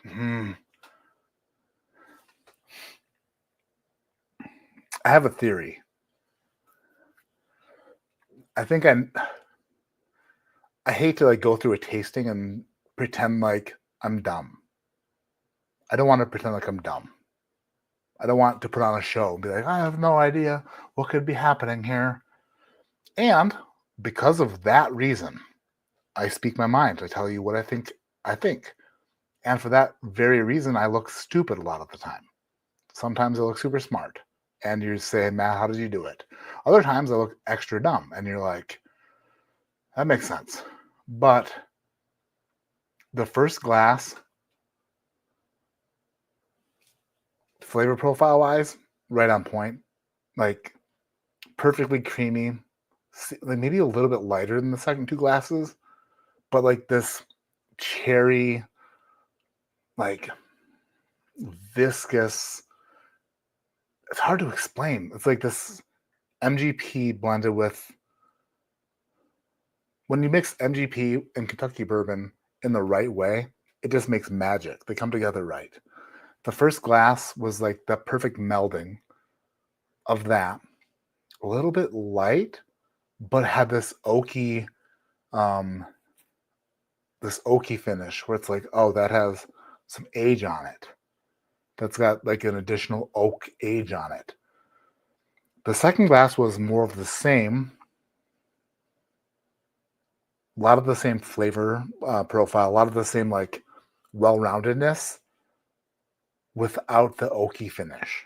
The third glass was a flavor bomb. Like the profile on glass 1 and 2 was like accentuated and blown up. Like you had one of those pumpers for a balloon when they make the balloon animals. And they stick the balloon on them, and they start tying it. And they tied it into the number 1 because they loved it the most.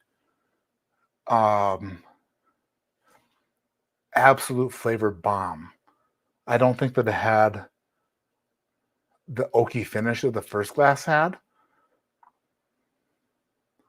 which is, let me taste glass 1 again. I want to see if I get that oaky finish one more time.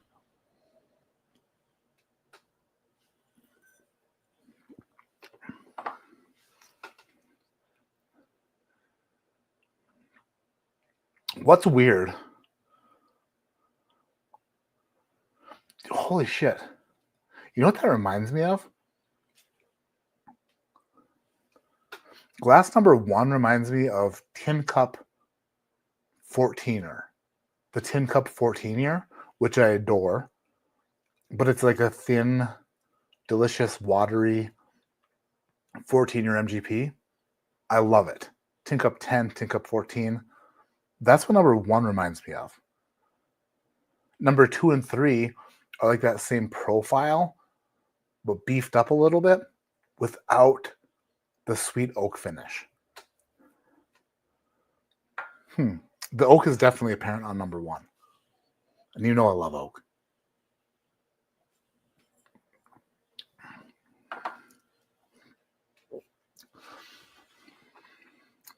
Glass 2 is a bit more bold, a bit more like, there's a cherry note and an oak note. Glass number 1, cherry note subdued, but there, oak note amplified. Second glass, cherry note amplified more, oak note not quite there so much. And I think the third glass is even more of this boom cherry note. It's like even more of a amped up, like a friggin' super powerful amplifier. Just like if you had like one of those equalizers where it's like, oh, we want these hertz turned up, like trebles over here, basses down there. It's like just cranking up some of them, turning down some of them. Like the cherry is cranked, then the oak is like subtly dropped off. I think on the third glass. Let me try it one more time.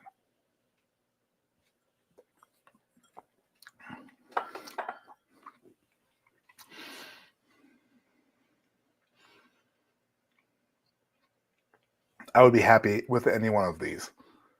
I think, and I hope I'm wrong, but this is what I think. And I only hope I'm wrong about a portion of it. I think glass 1 is Discovery Series 3, just because of the extended oak note. Glass number 2, I think, is the blend I made out of 2 different 9-year barrels. And I think that glass number 3 is the blend I made with 1 9-year barrel, 1 turkey barrel, 1 11-year barrel. Much closer than I thought. I didn't know what to expect. I think we got very close. Without having the older Kentucky bourbon, I think this is literally as close as you can get trying to replicate something you absolutely love.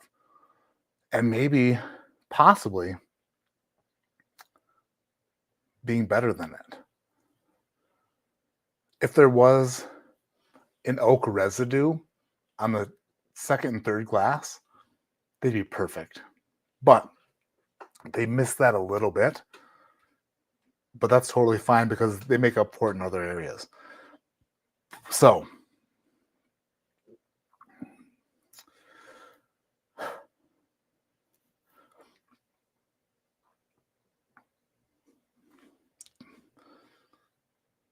third glass is my favorite.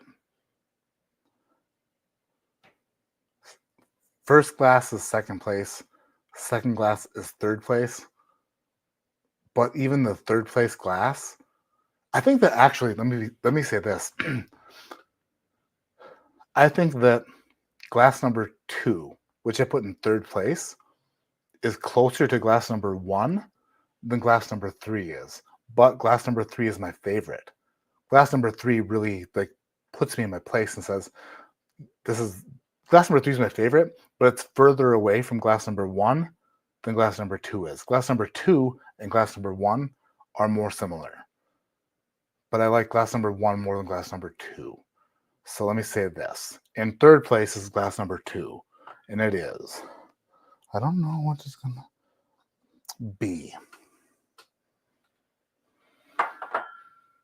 That is exactly what I thought. That is the extended version of the blend. In second place is the first glass, which is Discovery Series.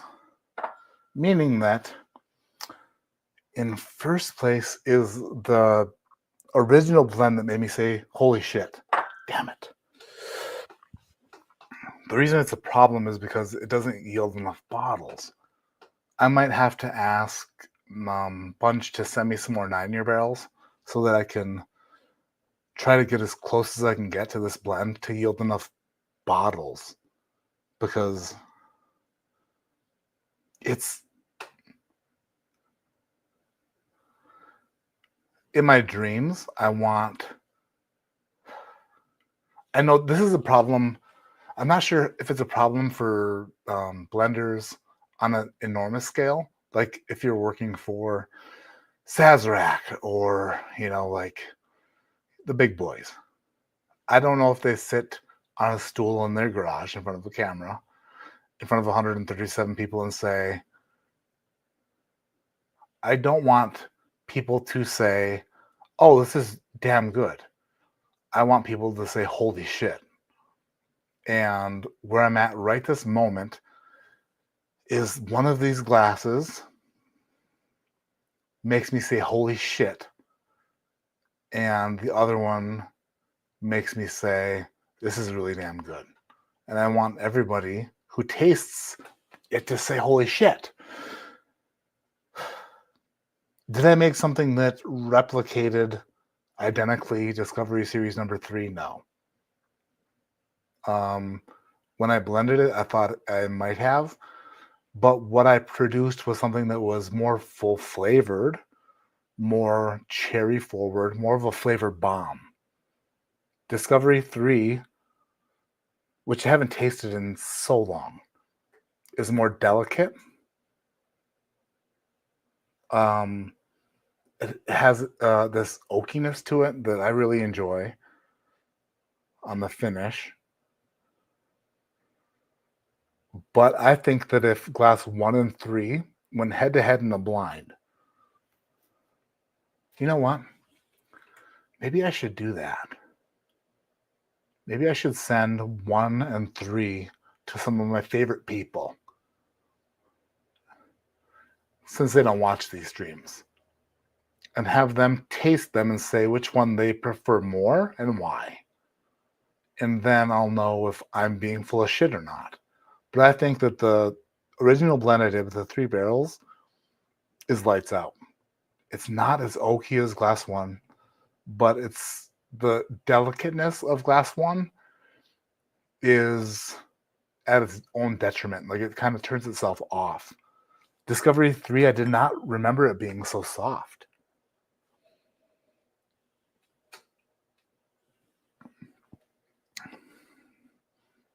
That is so light.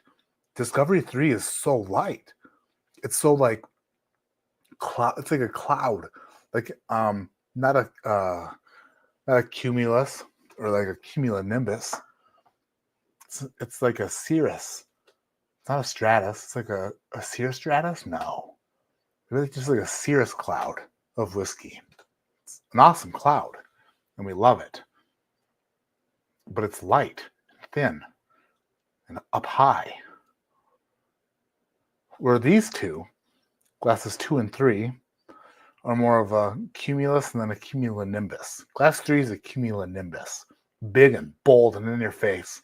And you're wondering, I don't know, should I take cover? Should I go into a shelter?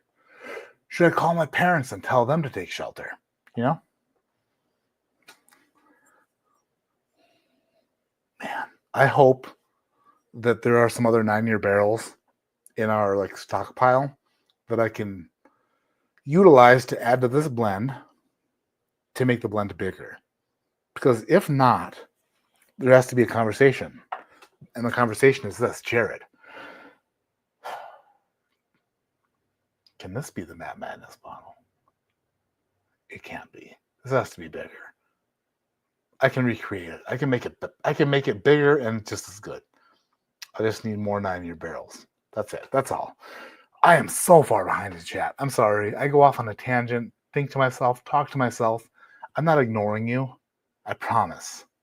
Unless, of course, your name is TV Yankee fan, in which case I just skipped over your comment. The ADHD is strong in that tonight. It's bad. It's been, honestly, the worst it's ever been. I'm medicated, and it's beyond terrible. I don't know what it is. I don't know. I don't like it. And I'm struggling with it. And day-to-day life, not great when it comes to like accomplishing things that need to be accomplished. The problem is, let me say this about ADHD. So when you go to your doctor and they say, how well is your medication working? And you're like, well, it's not a cure. It helps. You don't want to tell them it's not working, because then, at this point though, maybe at this point I'll say, put me on something different, I guess. I don't know. Because it's at its extreme. It's at a very high point. I'm noticing it too, and I'm sorry. It's not fun to watch, I'm sure. It's not fun to be this like mentally like everywhere. But I don't know. I know, Matt, just make you feel like you need to have a pour with them. That's right. Joanna Phillips. Oh, wait, how far behind? Oh my God. I am 27 minutes behind. Wait, hold on. How the heck am I even further behind than this? Because she just said, wow, how did I get even further behind? Sam's Whiskey Bar. Hey, check your Instagram. Sam I am. I sent you a message on Instagram. You need to check it. Spell my madness.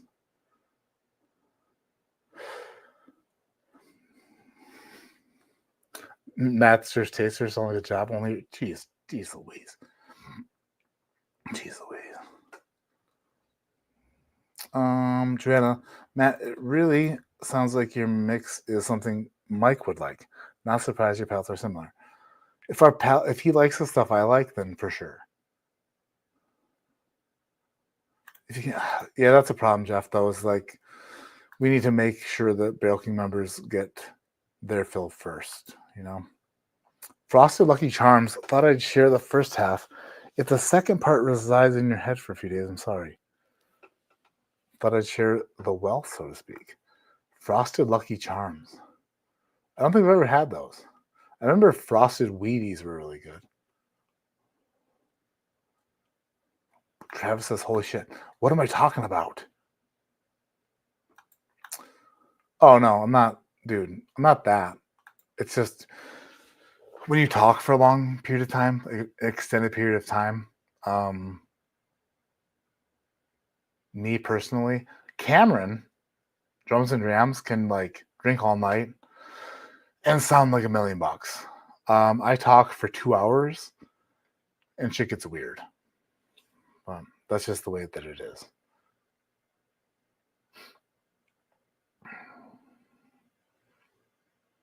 Damn it. When someone says, holy shit, I want to know what they're talking about. We have the barrels and we have the technology. Jeez. Travis, we are all here just to be in awe of your blending abilities. I think it would be awesome if you tried to, at some point, duplicate a Mr. Travis, how would I do that? Mr. Sam is extra old. The problem is this. So, in my brain, I thought, when I tasted these, I thought, this is probably as close as I can possibly get to an old Discovery series. But I hadn't had like Disco 3 and 4 in a long time. I literally, like, honest to goodness, promise you, I have totes over there that are just like backup bottles, old store, like barrel picks of mine, bunkered bottles. I didn't have to go too deep, but I had to go 2 totes deep to find the Discovery 3. I didn't realize how old the whiskey was in that. The oldest whiskey in here is 10 years old. So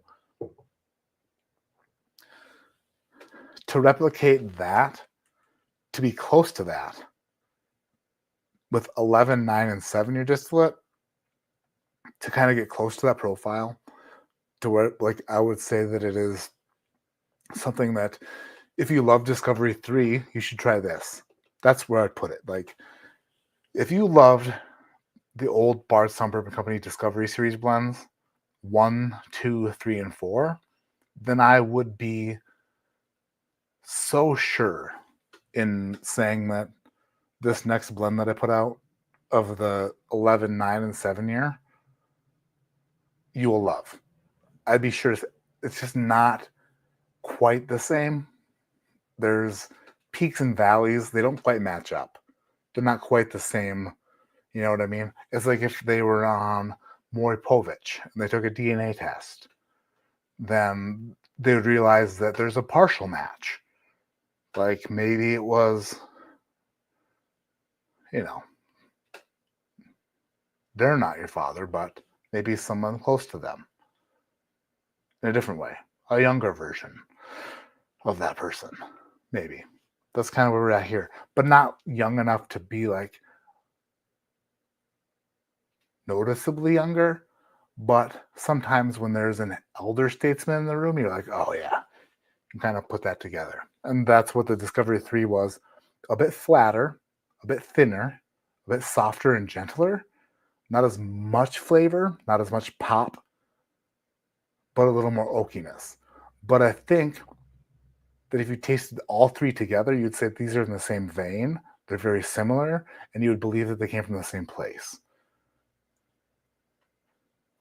Honestly, I couldn't be more happy with the way that my mind worked when I thought this tastes like that. Because when I poured the Discovery 3, I haven't tasted that in like a couple years, few years. But in my mind, I'm like, that reminds me of that. Is it identical? No. But I was right. Let me say this. If I poured number 2 or number 3 for you and told you it was Discovery 3, nobody would ever like bat an eye. Nobody would question it. I think that's how close we came. I'm very like specific to details. I have to be. I'm going to be honest. If you tasted Discovery 3,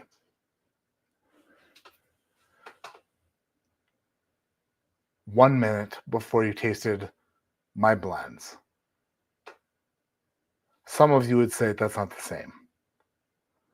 If you tasted Discovery 3 30 minutes before these two blends, a small percentage of you would say those are different.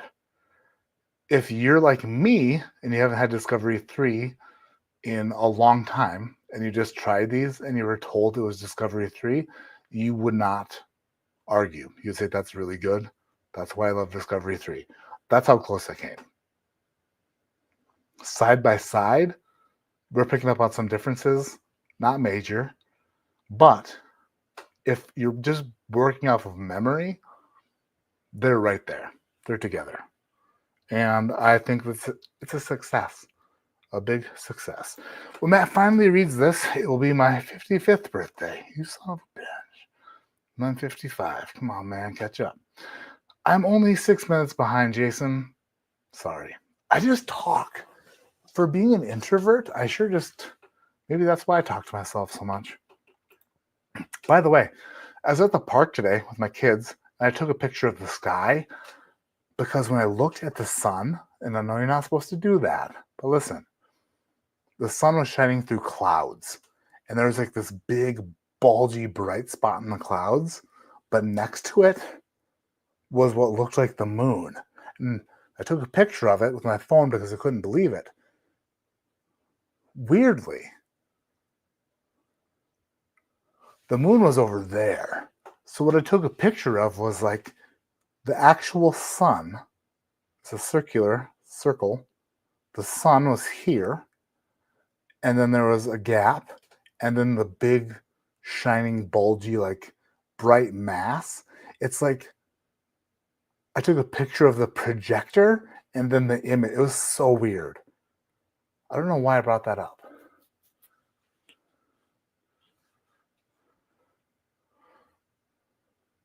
It was interesting, though.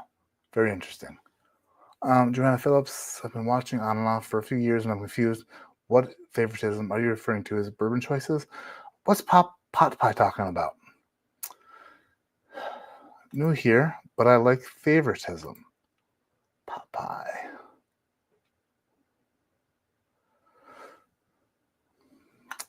Ice baby, nice. Now that the Vic is a pump in. It's just a good song. I used to karaoke Vanilla Ice Baby all the time. Every time. That's why, see, this is why I need to keep up with chat.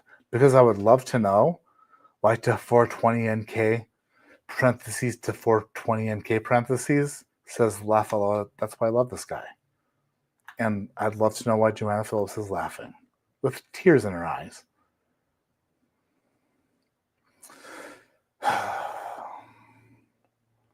Happens to us all with a lot of I'm struggling. Challenge accepted for science. Dude, Jeffrey Whack. Damn it. The problem is this. The problem is you watch the stream, so if I send you 2 samples, you'll kind of know, like you might know. You might have that. You might know. It has to be people who I know did not watch the stream. So that when I send them, they can be like, what's the word? Not biased at all. No favoritism. Maybe I'll send them to Whose palate do I trust that never watches? I'm going to send it to myself, you know? I'm sure I'll forget about it by then. TV Yankee fan. So Matt, is too much. What is too much oak? You're asking the wrong person, brother. I can't go too oaky. Me either, dude. We're on the same page. I love oak. I love oak more. I love, love it. I love it. I love it. The Old Fitz 19 or Knob Creek 18 were both too bitter oak. Beloved Old Fitzroy 17 and even double. Oh, wait. Whoa, woo, wow. There's a difference in what you're saying. Old Fitz 19, actually, I believe I prefer the 17 more. And I can't remember why. Knob Creek 18, I think there are batch variances, but I love Knob Creek 18. Knob Creek 18 is phenomenal. You said Old Fitz 17, but then you threw in the outlier, the crazy part, the part that I don't necessarily believe in. I was right there with you, holding your hand. You know what I mean? Like we were riding on a train car together, sharing a couple seats. I was taking up 1.5. You were smushed in the aisle seat, you know, like having to snug up next to me when they pushed the cart through. Until you said double oaked. Personally, double oaked tastes way different than 17, 18, and 19-year-old stuff. Double oaked tastes dramatically different. There's an entirely different profile. When you get old, like 14, 15, 16, 17, 18, 19-year-old stuff that's been in the same barrel, it develops this sweet, sometimes bitter, sometimes like soggy oak note that is like either loved or despised by people. When it's double oaked, the double oaked profile is different. The double oaked profile is like lumber, green lumber, a bit funkier, a bit weirder. It's not the same oak. It's like, what's the correct way to put it? This is how I'll put it. And I've used this before, and somebody told me this was a very good way to put it. Personally, this is not for me. It's actually quite different, the opposite way. But if you drink soda, if you're a pop drinker, a soda drinker, a cola drinker, if you drink Pepsi or Coke, Dr. Pepper, if you've been drinking that for a long time and you drink those products, if you're a sugar drinker's drinker, if you love a sugary drink, and then somebody gives you a 0-calorie drink or a diet drink, there is an aftertaste people get of the NutraSweet or like the fake sweetener that sticks around. And people don't like that. They're like, oh, I can taste the artificial sweetener. Personally, I've been drinking diet drinks for a long time, so it works the opposite of me. If I order a diet drink and I'm given a full sugar drink, the taste that it leaves in my mouth lets me know it's a sugary drink. But that's not the point. The point is, if you love sugary drinks and you drink an artificially sweetened drink, it does something in the sugary drinker's mouth and the aftertaste that makes them go, whoa, what is that? I don't like diet drinks. Diet drinks are like fake sweet. I like the sugary sweet. In this world, the whiskey world, sugary sweet is aged bourbon for longer and longer and longer. 15, 16, like those are sugary drinks. When you double oak stuff, it's artificially oaked whiskey. It's artificially aged whiskey. Like it stands out on my tongue like friggin' Diet Pepsi stands out on a Pepsi drinker's tongue. It's like, what is that? That's not what I signed up for. That's not what I love. That's them trying to make this shit sweet without it being full of calories, and I want the calories. What are you trying to do? Rush the process? Why are you doing this? I don't appreciate it. Double oaked is like trying to add the flavor of longer oaked in a shorter period of time. And although it can taste good, it's not the same taste. End of story. Whew, that was a lot. So the favoritism they was talking about was when you said you was going to send a blind of 1 and 3.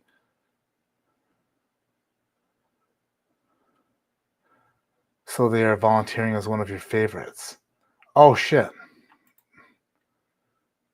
I see what you're saying. That makes sense. Yeah, the problem is if you know it's coming, then it's not a double blind. It's just a blind. And I would like to send it to people who don't know it's coming, who aren't expecting it, who are just tasting two things side by side and want to know like who I like I just want to know like how they feel about them, especially if somebody hears my feelings about them and like, oh, they got these, they know the ones a little bit of like I don't want any if I were to send them to people and want their honest opinion, if I were in this for if I wanted to win, I could send it to people who watch this, who know what I'm talking about, who I feel like have my back. I could send these to them and cross my fingers that they do me a solid and pick the same thing. But that's not what I want. What I want is honesty, like literal, like people going, no idea what these are, but he sent them to me and wants to know my honest opinion. And based off of that, this is what I think. That's what I want. Like genuine, honest opinions. I don't want anything skewed or like the possibility of like people thinking like I don't want that. So if somebody watches me taste it, or I know that they're like, we're having interaction about it, it ruins it a little bit. A little bit. Stuart Butcher wanted to say hello. What's up, Mr. Butcher? High five. Thank you for the super chat. That makes sense when you compare the diet drink versus real sugar. Aspartame, right? Some people don't like aspartame. To me, artificially sweetened drink, that's my jam. I like that. But if somebody gives me a sugared drink, I know immediately because it leaves a film in my mouth.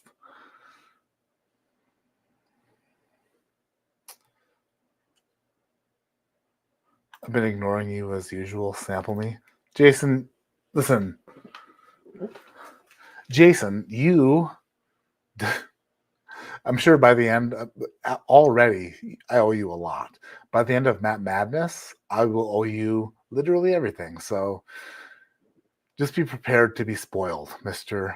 Jason Kobe. Coke Zero is almost perfect, right? It is. It's pretty close. Diet Dr. Pepper or Dr. Pepper Zero, pretty damn close. Pib Zero compared to Pib Extra, pretty damn close. Diet Pepsi compared to regular Pepsi, whoa. Diet Coke compared to regular Coke, whoa. There's a difference. I love Diet Coke. But a Coke drinker drinking Diet Coke is like, no, that's not for me, dog. By the way, there are 2 more songs in your mailbox when you log out. Oh, shit. Hell yeah. By the way, I want to finish on this.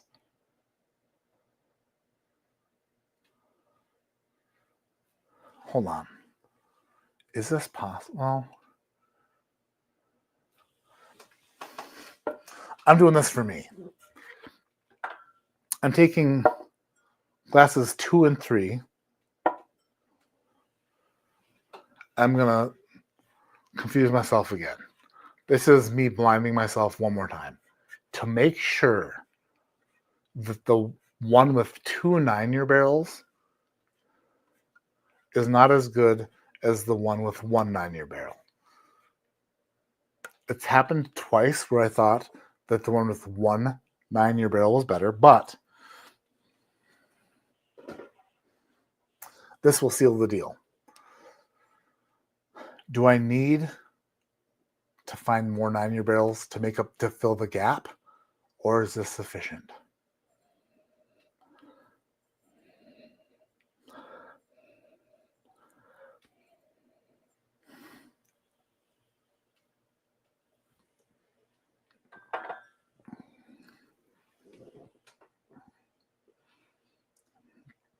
I already know which one that is.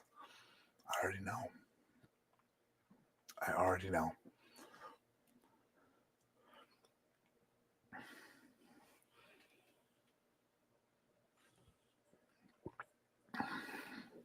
Shit. This is a better one. Oh, no!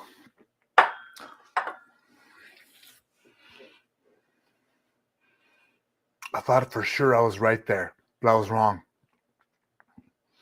All right, this is good. 2 and 3 might be closer than I think. This might actually work. Maybe I taste them too close together. That makes me happy. When you blind taste things over and over again next to each other, especially if they're two things, the only difference between the two blends is one of them has one 9-year barrel and the other one has two 9-year barrels, so that the blend can be extended, made bigger, because the 7-year turkey and the 11-year MGP can be doubled or like extended further because there's enough in those barrels to make the blend bigger. But in order to do that, we have to make the 9-year bigger. So when you taste things back to back next to each other over and over again, and one thing continuously wins out, one thing is obviously better than the other, you know it. But if you compare them side by side next to each other, here's one, here's the other. One wins sometimes, the other one wins another time. If they're that close, then you know you're all right. You know what I mean? And based off of that, it makes me feel a lot better about the two blends.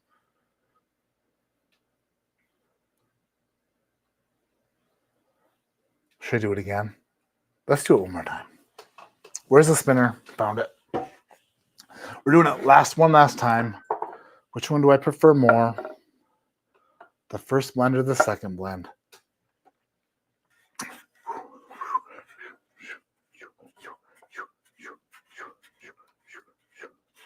I can't believe this is what I do. This is so silly. Very silly. Thank you, everybody, by the way, for letting me do this for a living.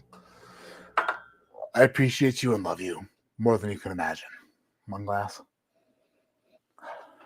Other glass.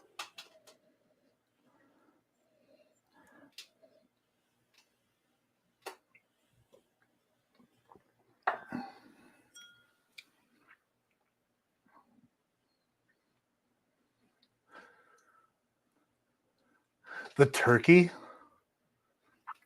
the 22% turkey in this blend is so, what's the word?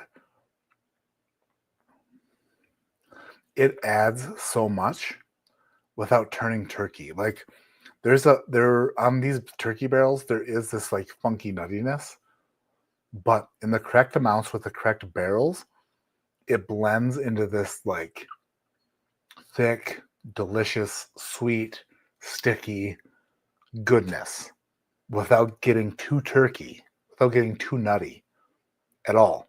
It's almost like it's not there at all.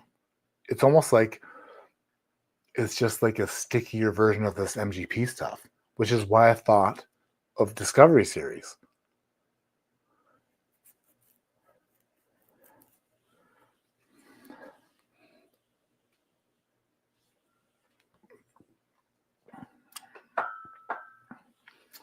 That time, okay.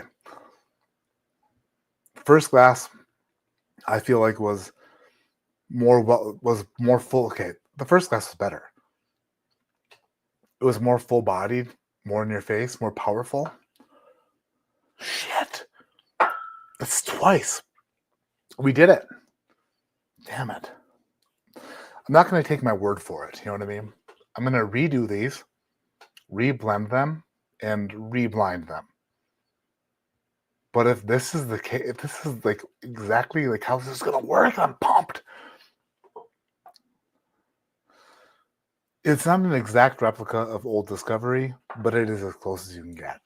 And that makes me so friggin' pumped. Don't worry about the time, be yourself. I'm always worrying about the time. I can't help it.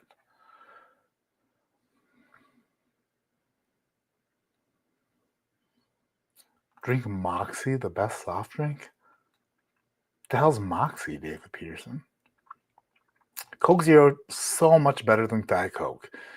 If you get Coke Zero really cold, you can almost pass for regular Coke. By the way, there are 2 more songs. Oh, yeah, that's right. Forgot about that. Wow, oh my gosh. What are you still doing awake? It's 10 o'clock.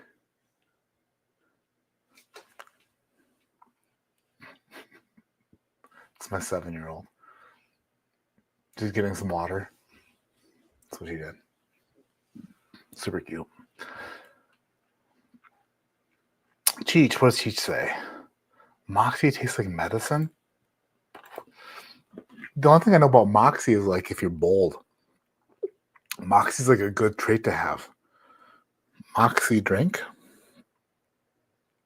Oh, it's sold at Walmart? Nah. Is this what you're talking about? Is that Moxie? Can you do it in Matt Madness as an extra sample test?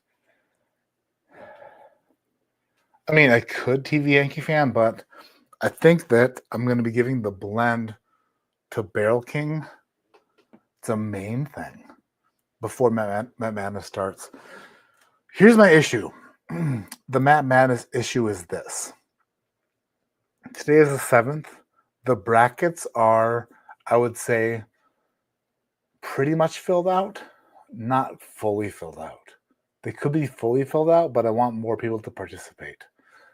The week of the 28th, I will not be. You know what? We could do that remotely, though. Friday the 28th, I could do it remotely. Possibly. If we started Matt Madness on the 21st, then there would be a gap between Matt Madness. If we started on the 21st, there would not be a Matt Madness on the 28th. Unless I did it remotely, which is a possibility, but not quite sure. Let's just say that it's not possible.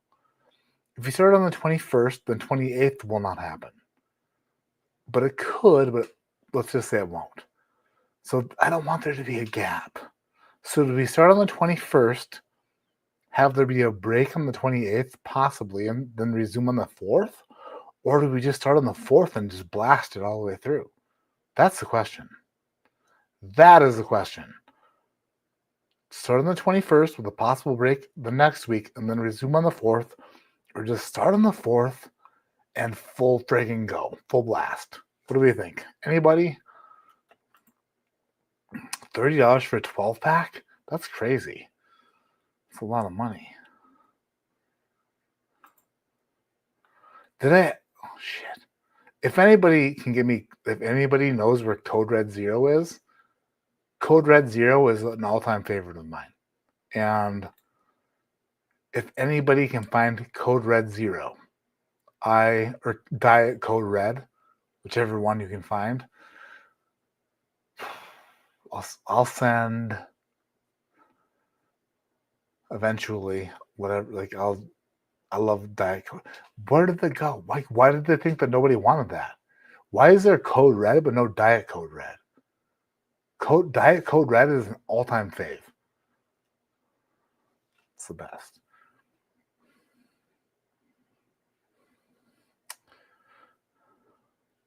Too much oak for someone who doesn't favor it is almost a bitter flavor. a little difficult to describe, kind of like burnt. That makes total sense.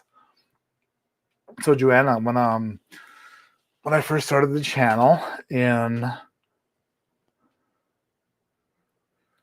2018 or 2019, I started the channel, and the very first few weeks, I had a live stream where I went out of control, and um, it was a bad live stream, like way too bad, like not good, like sleep screaming. If you're an old school Matt Porter watcher, ADHD fishing watcher, you know the live stream has been deleted. It's no longer in existence, but it was bad.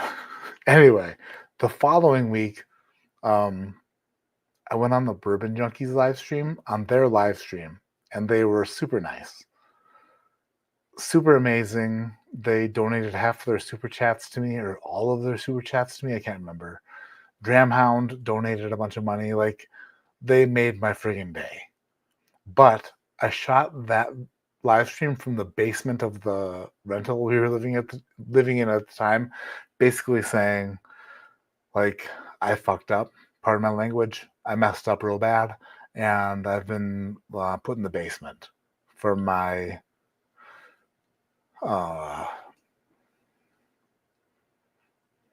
for what I've done.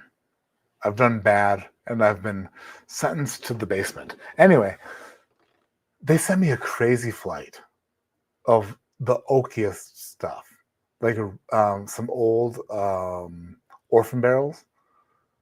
And I can't remember which orphan barrels they were, but they were like 20 plus years old.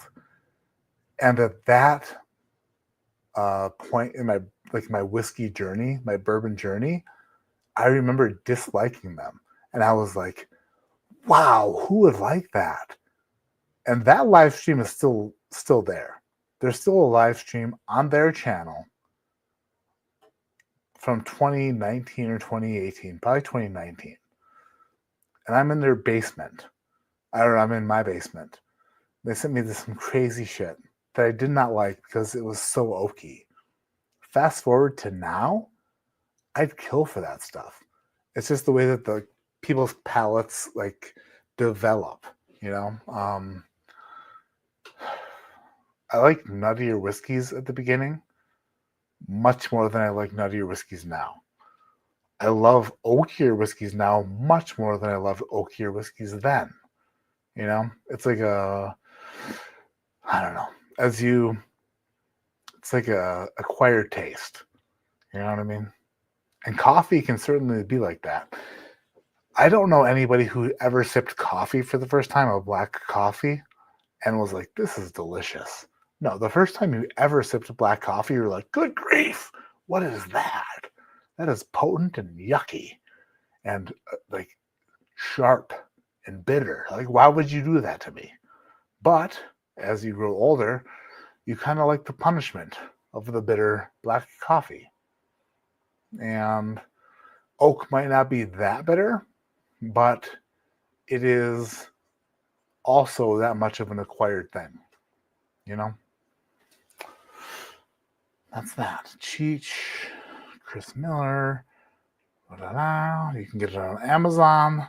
I can get Code Red 0 on Amazon. I will check it out. Every 7 years, your taste buds change. Shit. That means that I'm due. I'm due for a taste bud change. Crap. Hopefully they replace them with the good ones. You know what I mean?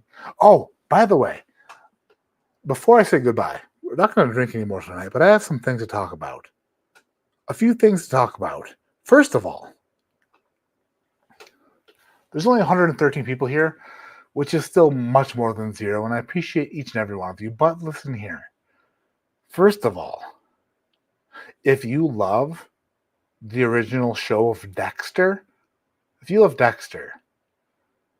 there is a new series called Dexter Original Sin.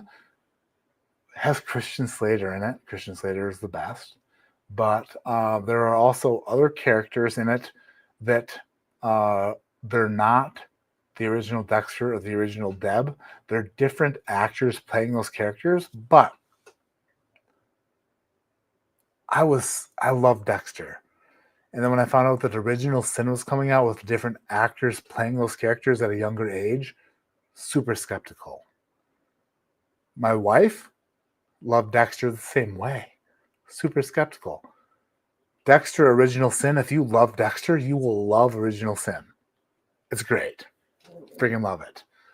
And then I guess there's a new Dexter Resurrection, which is supposed to follow up after New Blood, coming out this summer. Jury's still out. Haven't seen it. We'll let you know. But if you didn't want to watch Original Sin because you thought that you loved the original Dexter and you couldn't do it, do it. You'll love it. It's great. It's fantastic. Also, on the topic of TV shows, Resident Alien is the best show I've ever watched. I love Resident Alien so much, I can't even tell you how much I love it. It's the best show ever. I think it's on Hulu right now. The first 2 or 3 seasons. I think it's 2 seasons or 3 seasons. But the next season is in the works. It's going to be under. Anyway, if you haven't watched Resident Alien, you must watch Resident Alien. Resident Alien is here. Last Man on Earth is here. You need to watch both of them. They're both equally as entertaining for different reasons, but they're both phenomenal. Gotta watch them. Also, Bill Murray on Hot Ones, a fantastic watch on YouTube. I do recommend.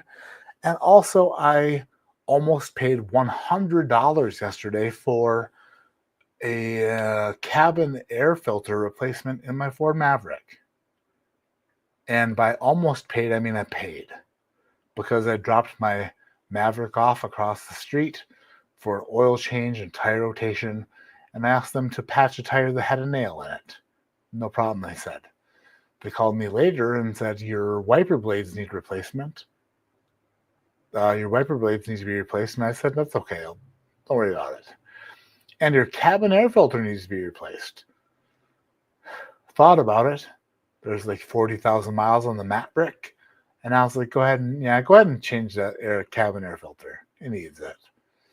All right, no problem, Mr. Porter. Well, we'll let you know when it's done. Oh, by the way, it's $98 for that cabin air filter, all right? And I said, all right, no problem. Have a good day. Talk to you soon. Hung up the phone, and then immediately after hanging up the phone, I thought, $98 for a cabin air filter? Is that not right behind the glove box? I could change a cabin air filter in 5 minutes.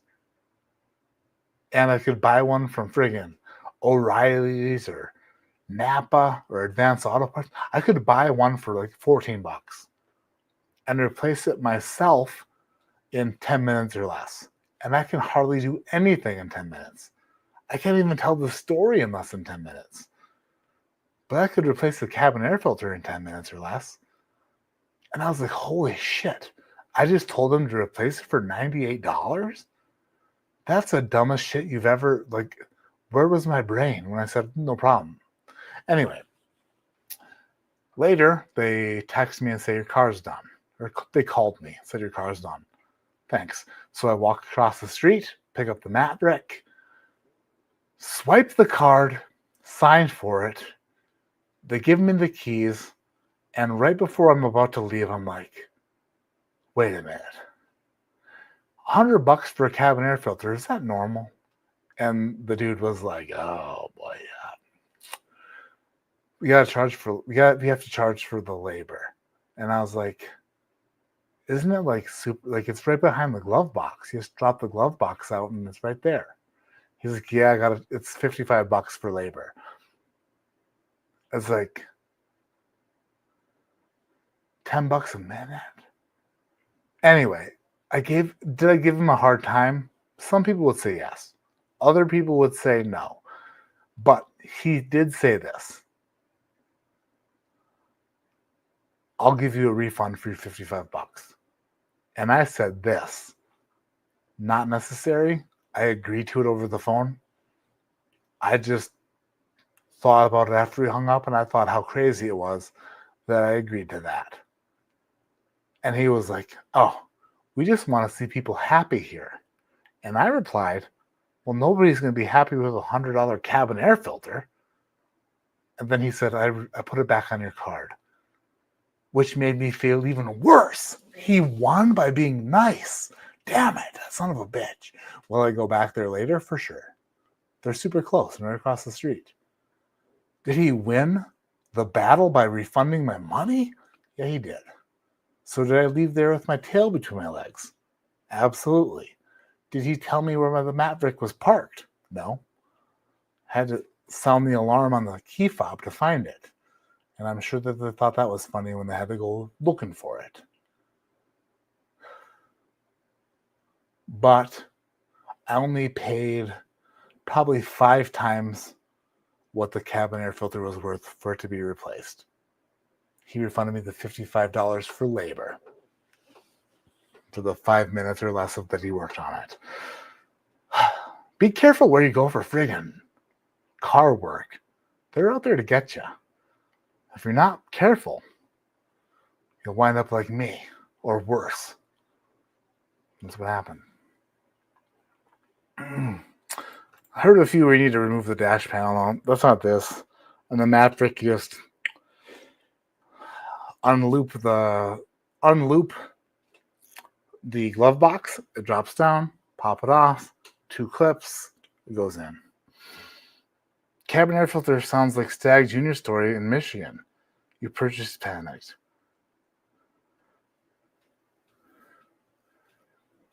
I didn't Stag Jr. Did I Stag Jr. purchase in Michigan? I Stag Jr. purchase. Well, no. In Michigan, Dan Shook did the purchase panic on the Bookers. I bought the Stag Jr. for ultra cheap, for a reasonable price. And then Shook bought the Bookers for $100 over MSRP. That was Shook's fault, not me. Not all the right by the glove box. Some are a pain in the butt because they're not easy. Oh, totally agree. But in the Maverick, right behind the glove box, just like in the Dodge Grand Caravan, the what do I call it? The Lamborghini, yeah, right behind the glove box, same thing. Wiper blades at Advanced Auto Parts pay $20 for the pair plus $4 warranty. You can turn them in anytime they pay. No shit, Stuart. That's smart. You can change the cabin air filter. Probably. That's actually true. That's one thing you could do trunk. Yeah, 10-minute swap, $30. YouTube helps. Yeah, I totally agree. And I did not. You'll watch them if you watch Die Hard. You'll watch what if I watch Die Hard? There's 119 people here.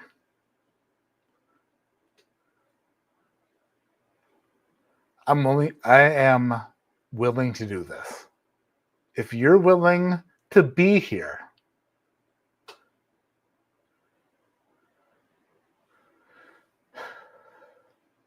I'll do a watch along of Die Hard. Do I want to? No.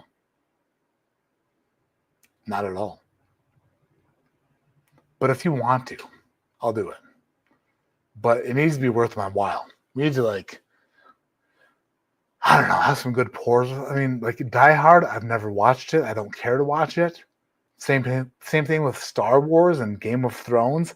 I don't give a shit. It's not something that's ever been up my alley, nowhere near up my ass. And I'm not going to watch Star Wars, not going to watch Game of Thrones, don't give a shit about Die Hard.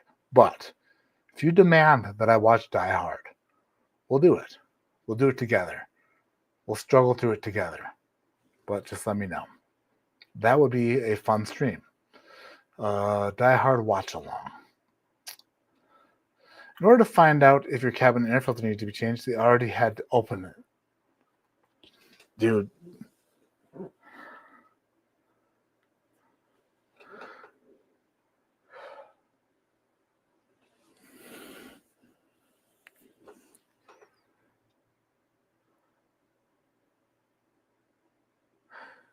That's the smartest thing I've ever read. And also makes me so much more upset about it. Truth be told, so like living in Colorado where there's smoke and shit, there's a weird smell that comes into the vehicles after a certain amount of time. And it smells like dirty feet. It's weird. And I'm sure that, and I know for sure that changing the cabin air filter fixes the problem because it did it in the van. But the way you just put that, the way you just said that they had to check it in order. So it's not like checking the oil where they pull out a dipstick and they're like, oh shit, dude, you're low on oil. We need to add it. So in order to add it, we need to replace a dipstick and open up.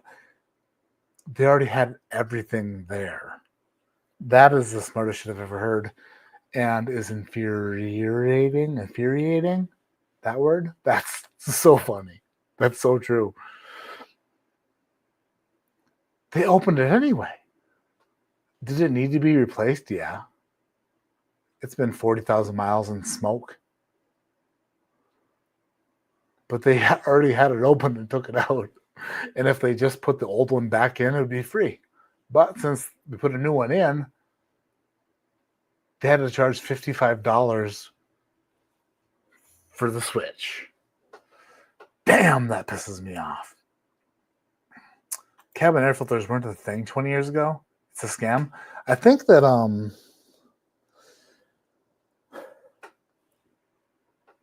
I agree, but I think that once they put the air filter in there, once they put the air filter in line, that's what caused the issue. Because maybe before it was a clean system, but once they put something in line that gets dirty, then that becomes the issue. Maybe the air filter was the issue. They're like, you know what? We want you to breathe clean, fresh air. So we'll put a filter in it to make sure you're breathing cleaner air. But once that filter gets dirty, bitch, you're going to be smelling feet. So you're going to need to replace it for $98. $98. He made me feel so bad. I was like, I'm sorry for being an asshole. I get it. He's like, we just want you to be happy. I refunded your $55. So I left $55 less poor, but feeling like even more of a dick because I was a dick, kind of, not totally a dick. I didn't swear. I was like,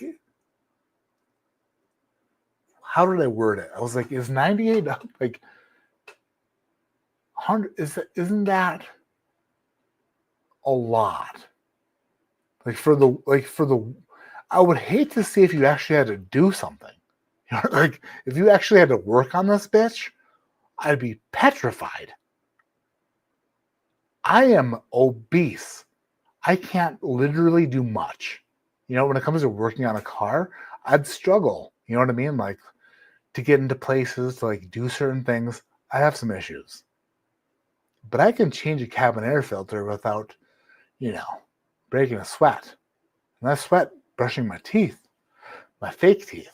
It's because I use a water flosser. I think that he honestly charged me more just to charge me more. And then when I called him out, he didn't charge me anymore. But that's just me being hopeful. He won. He won, and I'll give him a 5-star review because he gave me my money back. I don't want to pay for the oil change either, to be honest, or the tire rotation, or for them to fix the flat. Should have been like, if you want to make me super happy, this entire experience would have been free. Wonder how far they would have went. I don't know.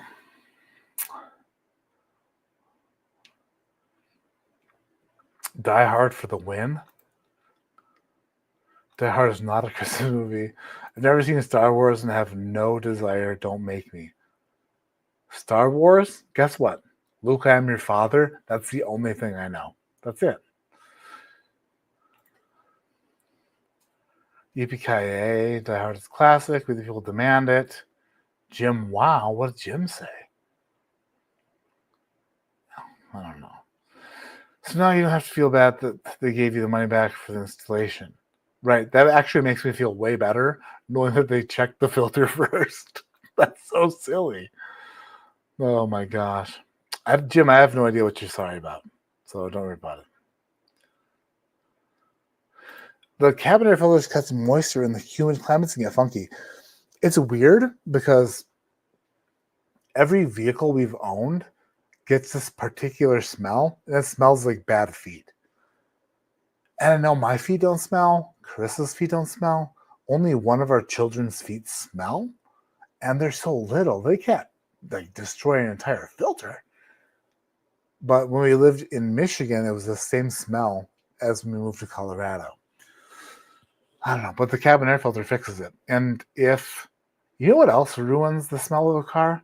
Sonic. Don't ever go to a Sonic drive-thru and expect your vehicle to smell the same ever. You get one burger from Sonic, you pump it into your vehicle with the air on. If it's recirculating, even worse. Your car will smell like Sonic hamburgers for probably 2 or 3 months. I Lysoled my vehicle because my wife thought it was my armpits. She was like, why does this smell like body odor in here? And I was like, babe, swear to God, Sonic. She's like, when did you use Sonic? I'm like, I didn't want to tell you, but I got it yesterday. And that's when it started to smell. A little bit of Lysol under the dash, through the filter, much better. But if you don't want to be accused of having stinky pits, don't go to Sonic. Unless, of course, you tell everybody. So go together. I never understood why places want to charge more than $40 for them. I mean, I understand if it's difficult to get to. If it's a problem to get to it, if it actually costs that much in labor to do it, if there is a good reason to do it, then shit, do it. And charge, like, if there's a reason why I don't want to do it myself, like, dude, we had to do this and that, and it takes a good 40 minutes, and some of our tools, and we got to get under some shit. Oh, no problem. I totally get it, and I would not have wanted to do that. But if I can do it from standing outside the passenger door, barely leaning over, just be nice. I'm ancient, but Star Wars changed an entire generation to fall in love with science fiction. I think we can fall in love with it without... My dad used to watch Star Trek, The Next Generation, when I was little. How much of that did I watch? I don't remember. I haven't really watched it. Sci-fi, though, like, I think we can get into that without Star Wars. Or whatever. Like, don't need it. Didn't need it. There's a lot of shit people watch that I just don't dig. But if the demand is high enough, we'll watch it all together. But let me say this. If you watch shit that you want to watch, actually, let me say this. If we watch shit together that you've already watched that you want to make me watch, then we're watching shit together that you haven't watched that I want you to watch. Resident Alien. You should watch it anyway. Club Dread. Broken Lizard film. Just to name 2. Whatever you make me watch, I'll make you watch. And I think we'll come to an agreement that we'll just leave each other alone at some point. Barrel King Bourbon. Hey, buddy, I'm writing this to you from the past. I think we should consider tanking the winning blend so we can capture them before they change. Then we can find some stretchers. Some stretchers, huh? Great idea. So according to Claude is an artificial intelligence website based off the weight of the barrel, the 9-year barrel that would make up the majority of the blend, 59%. Claude told me that an empty barrel of bourbon weighs approximately 115 pounds, and considering the weight of the barrel with the whiskey in it, I could imagine that if that amount of whiskey were to be 59% of a blend, that I would only anticipate a yield of roughly 333 bottles. Therefore, I wanted to add an additional 9-year barrel to the blend to stretch it, to make this bigger. Because the original blend of the 9, 7, and 11 year, dude, I want you to taste it. Jared, if this is you, I'll send you the chemistry. I'll send you the breakdown. Somehow, some way. It's a holy shit blend. Where you're like, what in the world just happened? So if we tank it, we try to stretch it. It can be possible because I've already seemingly stretched it with one of the barrels I was sent, and I haven't been sent a ton of barrels. So I think that we can stretch it for sure. But I do want you to taste the original thought, the original piece, the original holy shit blend, which is 3 barrels, which I don't believe can be replicated by any 3 barrels of the same mash bills. These 3 barrels together are like, I don't know. Let me think of some things that can 3 things together work well. 2 parts hydrogen and 1 part oxygen. Think about that. Magic. These 3 barrels work together that significantly. You know what I mean? Do they create water? No. They create something better. It's water and alcohol, but the best version of it. By the way, sorry, I was only 3 minutes behind. That's not bad. You can pull the air filter and blast Lysol into the AC ducts and let it dry for 20 minutes. And cool for 5 minutes. Gets rid of the foot smell. Yeah, we did that. We got rid of the foot smell. We got rid of the friggin' sonic smell. I blasted Lysol all over that bitch. Lysol's the best. Your call. I love Matt says the only thing he knows is I'm your father, then busts out a perfect Chewbacca mating call. Dude, Chewbacca, listen, I have no idea where Chewbacca came from. All I know is there's a character called Chewbacca, and he goes, that's it. Luke, I am your father, and Chewbacca. There is a Yoda. There's a girl with hair that's like this. That's it. That's all I know.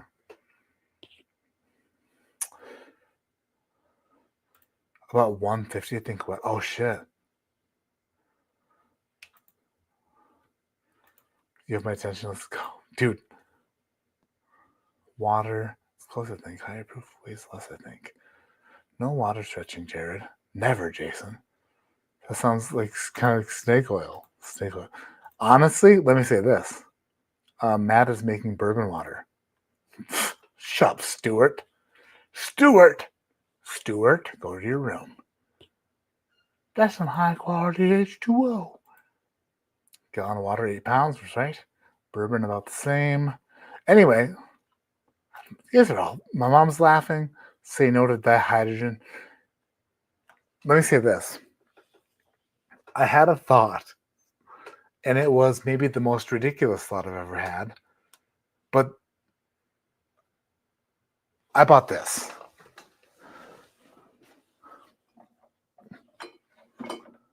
I have a history with this bottle. This is a new labeling. It's the newest one. This is Tin Cup, the 10-year Tin Cup. It's beautiful. The bottle's beautiful. It's got a friggin' Tin Cup on it. Like the minor. Anyway, it's the newest version. I bought it. I tasted it. I loved it. It's 84 proof. And I've said for a long time that I think that I keep talking about the best bourbon under 90 proof. Then I started thinking to myself, could I make the best bourbon under 90 proof? Could I make an 89 proof bourbon that kicks ass? And I like added some water to some blends and stuff. I don't know if I could ever do it or if anybody would ever want it. But at 84 proof, this Tink Up 10-year friggin' kicks shit in the best way. It's so good. How they maintain the oiliness, the profile, and the oakiness at 84 proof is ridiculous. I tried with some of like the barrels that I had, like mixing things, single barrel stuff, like adding water to them to get them down under 90 proof. And I was like, how in the hell did they do it? So is it a task that I'm willing to try to accomplish? Sure. Am I confident that I could make something under 90 proof that's that good? Not really. This is like $40 or $50, and it is phenomenal. Adding water to whiskey isn't necessarily a bad thing. I think that you can make tremendous stuff that's watered down that doesn't have to taste like watered down stuff. And I don't know how they pull it off. Maybe it's the Rocky Mountain water. Maybe I should, climb a mountain locally here, melt some snow, and add that to it. Maybe that's the key, because it's damn good. Is it as good as the shit that we blended tonight? No, but it is good. Oh, loved how you explained your duties. I thought you said you just got here. Were you listening on 3 times speed, so it sounds like normal speed? A lot of people do that. A lot of people listen to me at like as fast as they can, like 2x, so it sounds normal. They're like, oh gosh, we got caught up real fast. The list is long but distinguished. What movie was that? What movie was what? Oh man. Knock that off at 84. That's why I didn't even message you about it. That's why I didn't even talk to you about it. A Christmas movie? You never seen Die Hard? I've never seen that. Keep doing God's work, Jared. Just cracked a voodoo last night. Voodoo's tremendous. How the hell is this channel at 63K? It's because there's 2 approaches to take. You can take the approach of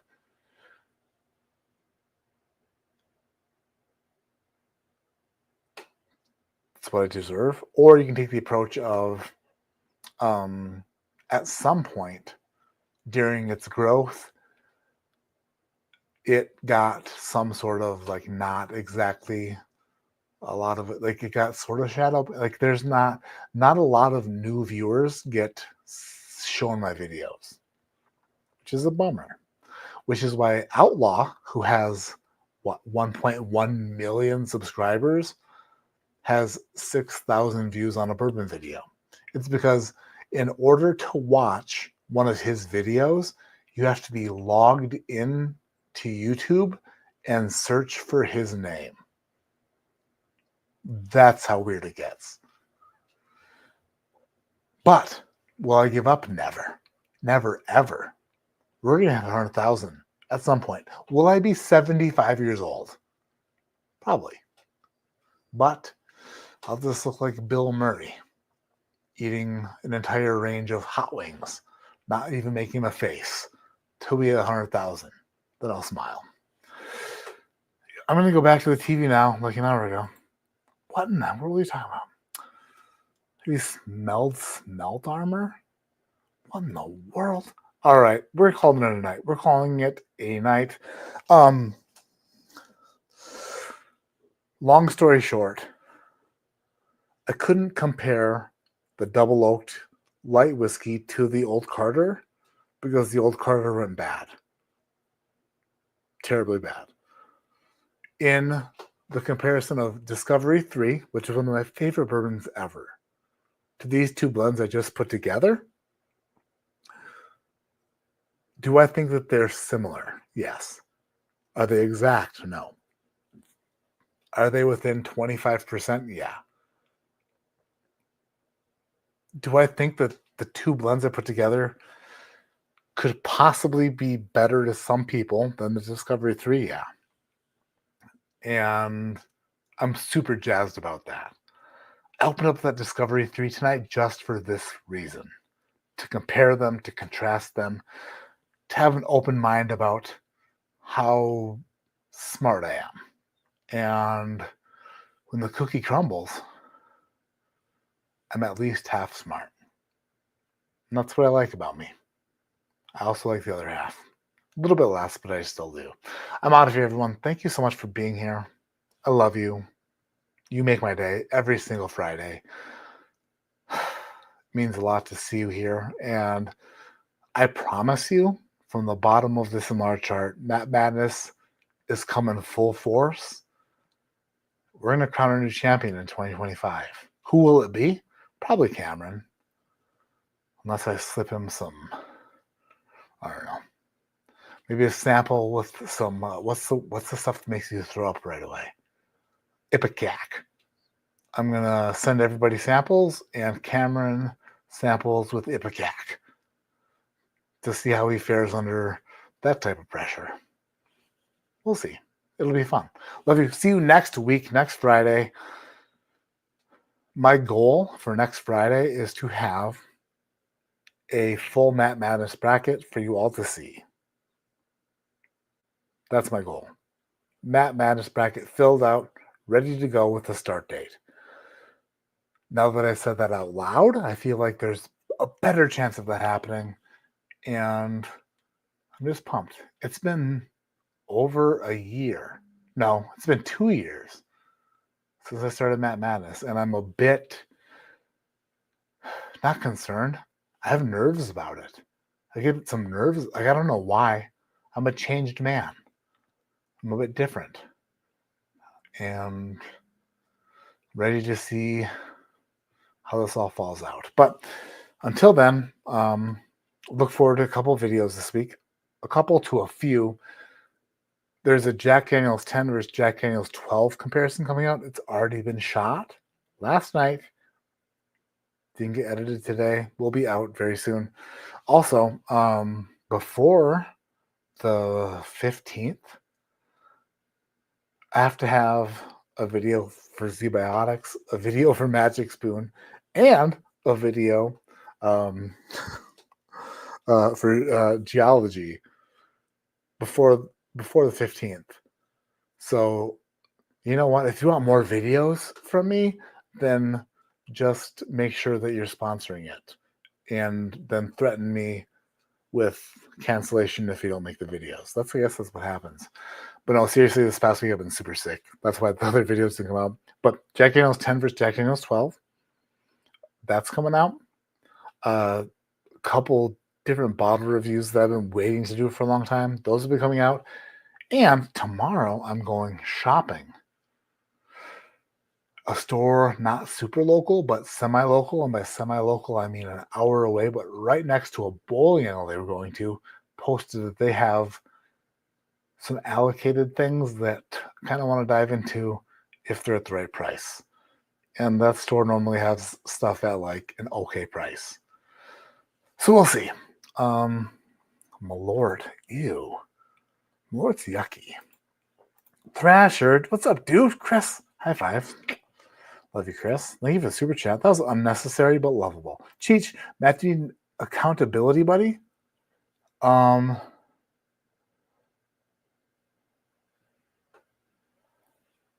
In more ways than you know. I need an accountability buddy like I need a colon or a liver or a brain.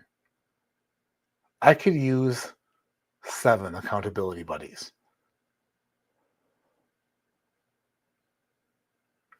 That's the truth. like I said, this ADHD shit has been worse than ever, more problematic than ever. But it's just a little bump in the road. We'll get through it. But yes, Cheech. My worst fear. This is the honest truth. Is I always worry that people will think that I'm upset with them, or I dislike them, or I'm ignoring them, based off of the way like I respond. But that's not the case. Let me think about this properly. Realistically, I can't even think of off the top of my head who this could possibly be, but there might be a couple people out there who I don't necessarily care for in a traditional sense. But for the rest of you, I love you. And my non-response to things in an ordinary fashion has nothing to do with you. It's about me. And I deserve a slap in the face and an accountability buddy to kick me in the ass. So, Cheech, to answer your questions, yes. You could call me every single day and I would appreciate it. If you need a Shayla replacement from Matt Mattis, let me know. I haven't talked to Shayla in so long. I don't know. I think she moved to like the other side of the world, maybe. But Thrasher, if that's the case, then yeah, I'll reach out. Thumb Lord is what you could send to Cam to make him throw up. I don't know. Maybe something worse.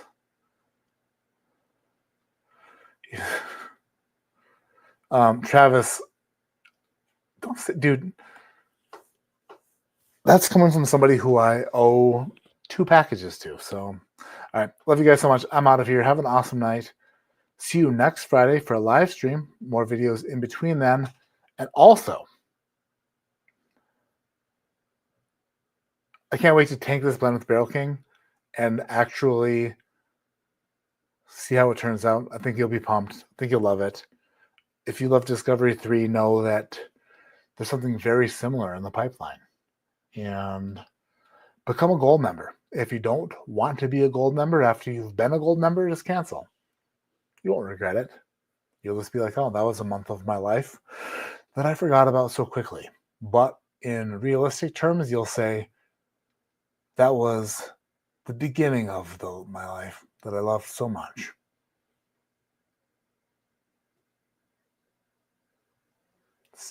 Damn it. There's that thing that girls use, like, period, exclamation point, $. I don't know. Can't remember the saying, but emphasis on that. Love you guys. See you next Friday. Good night. Sweet dreams. I'm out of here. Boy. Bye, Keith. Bye, Travis. Travis, you can call me or text me anytime, too.